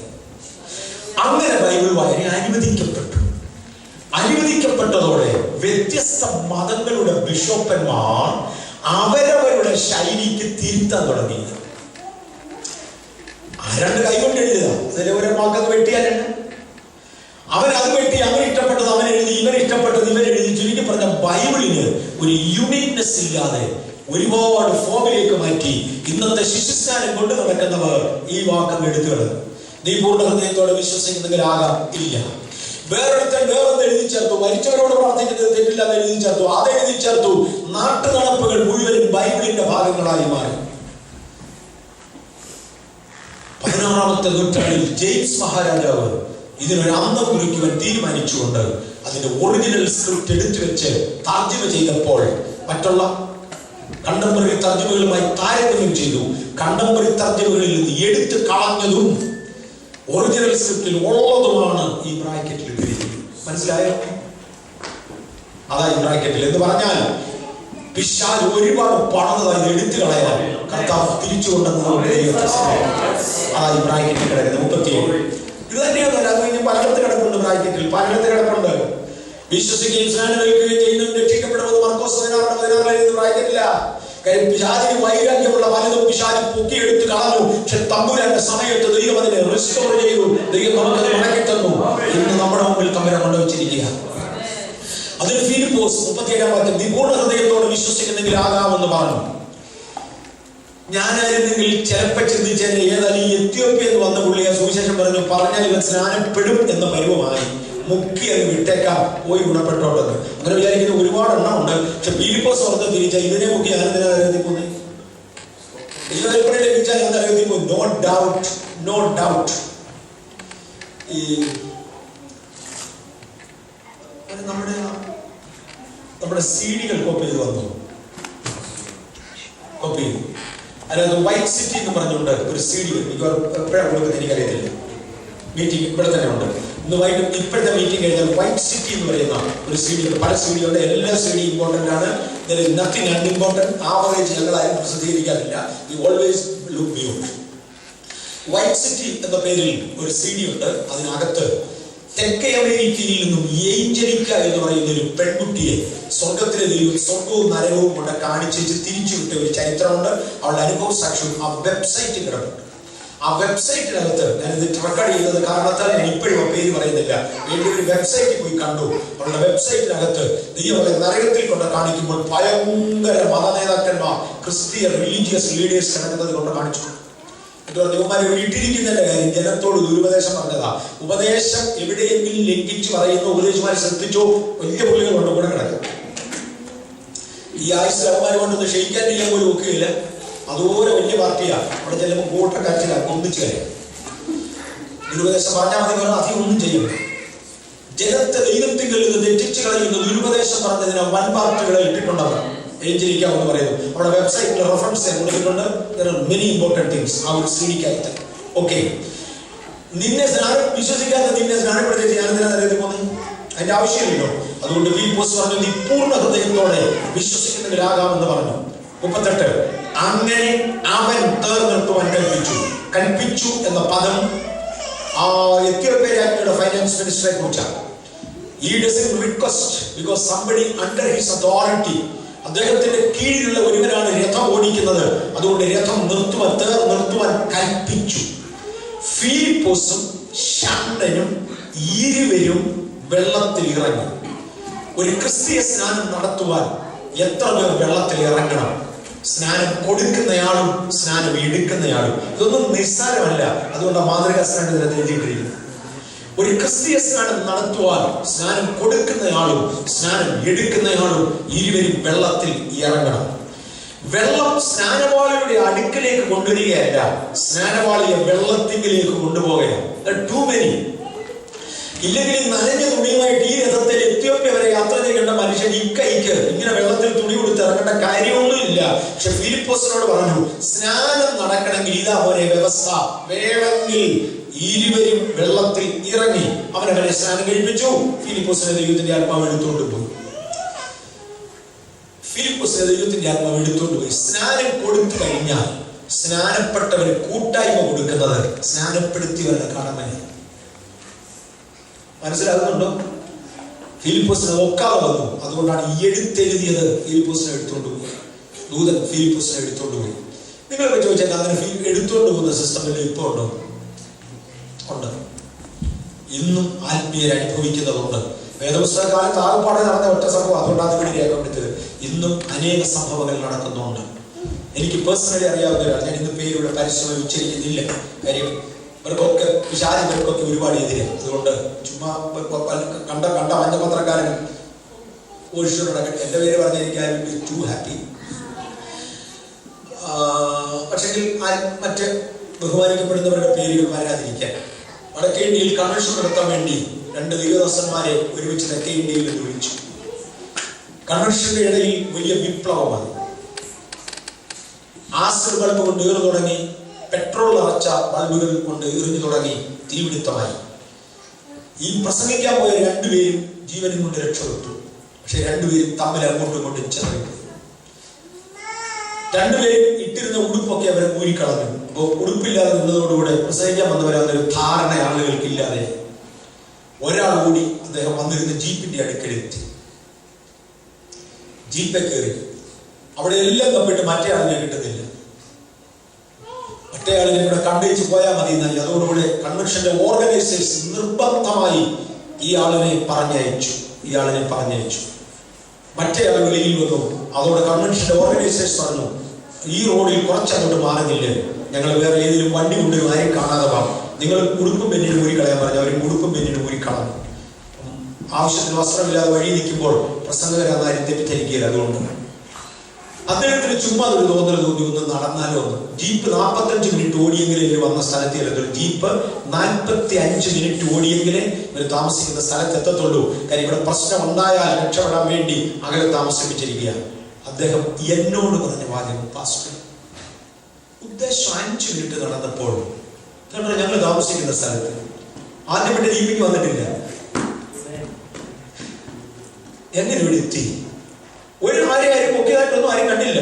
ഞങ്ങൾ 5 മിനിറ്റ് നടന്നതേ ഉള്ളൂ. ദൈവത്തിന്റെ മെനക്സം അമ്മാച്ചു ആരാ പ്രാവെടുത്തോണ്ട് വരാറുണ്ടല്ലോ. UK വന്ന ശേഷം ഞാൻ അദ്ദേഹത്തിന്റെ ഒരു റിലേറ്റീവിനെ കണ്ടു. ഇവിടെ വന്ന ശേഷം നിങ്ങളുടെ ആ സ്ഥലത്ത് വെച്ചാൽ അദ്ദേഹത്തിന്റെ ഒരു റിലേറ്റീവിനെ കണ്ടു. അമ്മാച്ചൻ ഉപദേശിച്ചു അദ്ദേഹത്തിന്റെ പേര് പറയുന്നത്. ഇതുപോലെ ഒരു സ്ഥലത്തൊരു മീറ്റിംഗ് നടത്താൻ ചെന്നു. ആളുകൾ കൊന്നുകളയും എന്നൊരു സ്ഥിതിയായി. അദ്ദേഹം അവിടുന്ന് ഓടി ഒരു വിധവയായ സ്ത്രീയുടെ വീട്ടിൽ ചെന്ന് കയറി. കുറഞ്ഞ പക്ഷെ അവിടെ ആളുകൾ വഴക്കിന് ചെല്ലത്തില്ലെന്ന് ഓർത്തു. ശേഖരയോ കണ്ടുപിടിച്ചു, അവിടെ വഴക്കിന് വട്ടത്തിലെത്തി. ആ വിധവയായ സ്ത്രീ പറഞ്ഞു, സാർ എങ്ങനെയെങ്കിലും എവിടെയും വിളിച്ചു, എന്നെയും കൊല്ലും, നിങ്ങളെവിടെ കൊല്ലാതെ ഒളിപ്പിക്കട്ടെ. അദ്ദേഹം പറഞ്ഞില്ല, ഇവിടെ വരുമ്പോൾ ഞങ്ങൾ ഇവിടെ ഇല്ലെന്ന് പറഞ്ഞേക്ക് എന്ന് പറഞ്ഞ് ആ മനുഷ്യൻ ഇറങ്ങി വെളിയിലേക്ക് വന്നു. ദൈവം എന്റെ ശുശ്രൂഷ ഇവിടെ കൊണ്ട് തീർന്നോ എന്നൊരു ചോദ്യം മാത്രം ദൈവത്തോട് ചോദിച്ചു. ദൈവം പറയുന്നത് കണ്ണടച്ച് എന്റെ ശുശ്രൂഷ ഇവിടെ തീർന്നോ എന്ന് ചോദിക്കുകയും ഒരു പ്രാവ് എന്റെ മുൻപിൽ താണിറങ്ങി വരുന്നത് ഞാൻ കണ്ടു. കയറിക്കൊള്ളുക എന്നോട് പറയുന്നത് കേട്ടു. അദ്ദേഹത്തിന്റെ വാചകങ്ങൾ ശ്രദ്ധിക്കണം. ലെതർ കൊണ്ടുള്ള ഒരു സഞ്ചിയിൽ എന്റെ ഒരു ജോഡി ഡ്രസ്സും ഒരു ബൈബിളും 3 ബാറ്ററി ഇടാവുന്ന ഒരു ടോർച്ചും എന്റെ കയ്യിലുണ്ട്. ആ ലെതർ സഞ്ചിയുമായി ഞാൻ ആ പ്രാവിന്റെ മുകളിലേക്ക് കയറി. അപാല വലിപ്പമായിരുന്നു. കഴുത്തലോട്ട് പിടിച്ചു എന്ന് പറയുന്നത് കേട്ടു. പ്രാവ് പൊങ്ങി 200 മൈൽ അകലെ ഇന്നുണ്ട്. ആ ഇതൊക്കെ പുസ്തകങ്ങളിൽ പ്രസിദ്ധീകരിച്ചിട്ടുണ്ട്. എന്റെ വീട് വാര്യാപുരത്തിനടുത്തൊരു സ്ഥലത്താണ് അദ്ദേഹത്തിന്റെ വീട്. ഒരുപാട് അനുഭവങ്ങൾ ഇന്നുമുണ്ട്.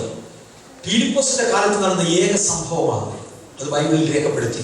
ഇന്നും സംഭവങ്ങളുണ്ട്, പലതും രേഖപ്പെടുത്തുന്നില്ല, പല പുസ്തകങ്ങളിലുണ്ട്. ദൈവത്തിന് സ്തോത്രം. ദൈവത്തിന്റെ ആത്മാവ് ഫിലിപ്പോസിനെ എടുത്തുകൊണ്ടുപോയി. പിന്നെ അവനെ അസ്തോദിൽ കണ്ടു. ഫിലിപ്പോസിനെ അടുത്ത സ്ഥലത്തെ ശുശ്രൂഷയ്ക്ക് വേണ്ടി കൊണ്ടുപോയതാണ്. ഞാൻ ഒരു മാതൃകാ സ്നാനം നിങ്ങളുടെ മുമ്പിൽ വെച്ച് നിർത്തു. ഞാൻ ഇനി യേശുവിന്റെ നാമത്തിൽ എന്ന വാക്കുകൊടുത്ത് തൊട്ടാൽ എനിക്കത് നിർത്തിയേ പറ്റും. 1 മണിക്കൂർ ആകുന്നപ്പോഴത്തേക്ക് നമ്മൾ 1/2 മണിക്കൂറിൽ ഒരുങ്ങിയതാണ്. ബൈബിളല്ലേ, തൊട്ടാൽ ഇങ്ങനെ. അപ്പോസ്തല പ്രവൃത്തികളുടെ പുസ്തകം 19-ാമത്തെ അധ്യായത്തിൽ പൗലോസ് ഉൾപ്രദേശങ്ങളിലൂടെ സഞ്ചരിച്ചു. അപ്പൊല്ലോസ് കൊരിന്തിൽ ഇരിക്കുമ്പോൾ പൗലോസ് ഉൾപ്രദേശങ്ങളിലൂടെ സഞ്ചരിച്ച് എഫെസോസിലെത്തി ഒരു കൂട്ടം ശിഷ്യന്മാരെ കണ്ടു. അവരോട് നിങ്ങൾ വിശ്വസിച്ചിട്ട് പരിശുദ്ധാത്മാവിനെ പ്രാപിച്ചോ എന്നൊരു ചോദ്യം ചോദിച്ചു. അവരുടെ മറുപടി പറഞ്ഞു, പരിശുദ്ധാത്മാവ് ഉണ്ടെന്ന് പോലും ഞങ്ങൾ കേട്ടിട്ടില്ല. എടുത്ത വായിലെ പൗലോസിന് ചോദ്യം, പിന്നെ നിങ്ങളുടെ സ്നാനം ഏതായിരുന്നു? നിശ്ചയമായിട്ട് കുഞ്ഞുങ്ങളെ സ്നാനപ്പെടുത്താൻ കേൾക്കത്തില്ല. യേശു നോക്കാനും കേൾക്കത്തില്ല. പക്ഷെ അത്രയും കടുകയൊന്നും അന്ന് പ്രതീക്ഷിക്കുന്നില്ല. അതുകൊണ്ട് പൗലോസിന് ചോദ്യം ചോദിച്ചു, പരിശുദ്ധാത്മാവെന്ന് കേൾക്കാതെ നിങ്ങളെന്താ സ്നാനപ്പെട്ടത്? പരിശുദ്ധാത്മാവെന്ന് ഞങ്ങൾ കേട്ടിട്ടില്ലെങ്കിൽ നിങ്ങളുടെ സ്നാനം ഏതായിരുന്നു? ഒരു പറഞ്ഞു, യോഹന്നാന്റെ സ്നാനം. അതാണ് ഇക്കാലത്തേക്ക് ഇൻവാലിഡ്. അത് പഴയ കാലത്തെ സ്നാനമാണ്. ശരിയായ സ്നാനം സ്വീകരിക്കാത്ത ഒരാൾ ശരിയായ സ്നാനം ഒരിക്കലും എടുത്തേ മതിയാകും. സ്നാനം തെറ്റിച്ചെടുത്ത ഒരുത്തൻ അത് അവന്റെ മേൽ കണക്കിടുന്നില്ല. അവൻ തെറ്റിപ്പോയി, അത് ഇൻവാലിഡ് ആണ്. നിങ്ങൾ വീണ്ടും സ്നാനപ്പെടണം എന്ന് പറഞ്ഞു. ഇത് കേട്ടാതെ അവർ കർത്താവായ യേശുവിന്റെ നാമത്തിൽ സ്നാനമേറ്റു. യേശുവിന്റെ നാമം എന്ന് പറയുന്നത് പരിശുദ്ധാത്മാവില്ലല്ലോ. ഇവരുടെ പ്രശ്നം എന്തായിരുന്നു? പരിശുദ്ധാത്മാവെന്ന് കേട്ടിട്ടില്ല. അപ്പോസ്തലപ്രവൃത്തി 19 എടുത്ത് വായിച്ചോണം. പരിശുദ്ധാത്മാവെന്ന് കേട്ടിട്ടില്ല. പൗലോസിന്റെ ചോദ്യം, പിന്നെ നിങ്ങളുടെ സ്നാനം ഏതായിരുന്നു? മറുപടി, യോഹന്നാന്റെ സ്നാനം. അദ്ദേഹം പറഞ്ഞ ആ സ്നാനം തെറ്റാണ്. പിന്നെ ശരിയായ സ്നാനം ഏതാ? യേശുവിന്റെ നാമത്തിൽ സ്നാനം. യേശുവിന്റെ നാമത്തിൽ സ്നാനമേറ്റു. യേശുവിന്റെ നാമത്തിൽ സ്നാനപ്പെടുത്തിയാൽ എങ്ങനെ പരിശുദ്ധാത്മാവെന്ന് പേര് കേൾക്കുന്നത്? അങ്ങനെയാണെങ്കിൽ യേശുവിന്റെ നാമം എന്ന വാക്കിന്റെ അർത്ഥം അറിയാം. യേശുവിന്റെ നാമം എന്ന് അവിടെ ഗ്രീക്കിൽ എഴുതിയിരിക്കുന്ന വാക്ക് ഒനേമ എന്ന വാക്കാണ്. ഒനേമ യേശോ, ഒനേമ യേശോ. ഒനേമ എന്ന വാക്കിന്റെ തർജ്ജമയാണ് നാമം. ഒനേമ എന്ന വാക്കിന്റെ അർത്ഥം അറിയാം, അണ്ടർ ദി അതോറിറ്റി. യേശുവിന്റെ ഒനേമയിൽ സ്നാനം കഴിപ്പിച്ചു എന്ന് പറഞ്ഞാൽ യേശു കൊടുത്ത അധികാരത്തിൽ സ്നാനപ്പെടുത്തി. യേശു കൊടുത്ത അധികാരം എന്തുവാ? നിങ്ങൾ പുറപ്പെട്ട് പിതാവിന്റെയും പുത്രന്റെയും പരിശുദ്ധാത്മാവിന്റെയും നാമത്തിൽ സ്നാനം കഴിപ്പിച്ചു. ഞാൻ നിങ്ങളോട് പ്രമാണിപ്പാൻ കൽപ്പിച്ചതൊക്കെയും പ്രമാണിപ്പാൻ തക്കവണ്ണം ഉപദേശിച്ചുകൊണ്ട് സകലജാതികളെയും ശിഷ്യരാക്കി. സ്നാനപ്പെടുന്നതിന് മുമ്പേ ദൈവ കൽപ്പന കംപ്ലീറ്റ് അനുസരിക്കാനുള്ള തീരുമാനം കൂടെ ഉണ്ട്. മുങ്ങി അങ്ങ് പോവുകയല്ല. അങ്ങനെ മുങ്ങിപ്പോകുന്നവരെ കുറിച്ചാണ് പറയുന്നത് കുതിർന്ന ഭാവി എന്നുള്ളത്. പണ്ട് ഉണക്കഭാവിയാണ് ഇവർ കുതിർത്ത് വിട്ടത്, കുതിർന്ന ഭാവി. ഞങ്ങളുടെ നാട്ടിലൊരു അച്ഛൻ എനിക്ക് പറഞ്ഞാണ്, പോത്ത് മുങ്ങുന്ന പോലെ ഇവർ മുങ്ങിയാണ്. കഷ്ടകാലത്തിനെ പറഞ്ഞ അച്ഛൻ്റെ പേര് ഗോത്രം ചെന്നു. അതാ ഗതികളെ. ഒരാൾ മറുപടി പറഞ്ഞു, പോത്ത് മുങ്ങുന്ന പോലെയും അല്ല, പോത്തം മുങ്ങുന്ന പോലെയും അല്ല, ദൈവവേദന മുങ്ങുന്ന പോലെ. അപ്പോൾ സ്നാനത്തിന് വേണ്ടി ഇന്ന് നിങ്ങൾ വെള്ളത്തിലോട്ട് ഇറങ്ങുന്നതിന് മുമ്പേ ഒന്ന് നിങ്ങളുടെ ഹൃദയം കൊണ്ട് കർത്താവേ, ഞാൻ അങ്ങയെ മാത്രം ഈ ആയുസ്സിൽ ആരാധിക്കും ഒരു തീരുമാനം. അങ്ങയുടെ എല്ലാ കൽപ്പനകളും എൻ്റെ കഴിവോളം ഞാൻ അനുസരിക്കും. അങ്ങ് കൽപ്പിച്ചതൊക്കെയും ഞാൻ ചെയ്യും. നിങ്ങളോട് സ്നാനപ്പെടുത്തുന്നതിന് മുമ്പേ കർത്താവിന്റെ ദാസൻ എന്ന പദവിയിൽ ഒരു അഷ്വറൻസ് പറയാം. നിത്യതയിൽ നിങ്ങൾ തേജസ്സോടെ എടുക്കും. നിങ്ങൾ സൂക്ഷിച്ചിരിക്കണം. ഞാനിവിടെ സ്നാനത്തിനുള്ള സബ്ജക്റ്റ് നിർത്തുകയാണ്. ഒരുപാട് ആർഗ്യുമെന്റും കൗണ്ടർ ആർഗ്യുമെന്റും എല്ലാം ഇതിനുണ്ട്. ഷാദിന് ഭയങ്കര വൈരാഗ്യമാണ് കറക്റ്റായ സ്നാനം. അതുകൊണ്ട് അവർ ഒരുപാട് ഉണ്ടാക്കിയിട്ടുണ്ട്. മിക്കവാറും എല്ലാത്തിൻ്റെ ഡോക്യുമെന്റേഷൻ നമുക്കുണ്ട്. പക്ഷെ എൻ്റെ ടൈം ഈ ക്ലോക്ക് ഒട്ടും സമ്മതിക്കുന്നില്ല. അല്ലെങ്കിൽ വായിച്ചത് കാണത്തില്ല, അതെനിക്ക് കാണും. ഉടനെ പോവാം. ഇവിടെയോട്ട് സ്നാനം എന്നുള്ള ഒരു വിഷയം ഞാൻ നിർത്തും.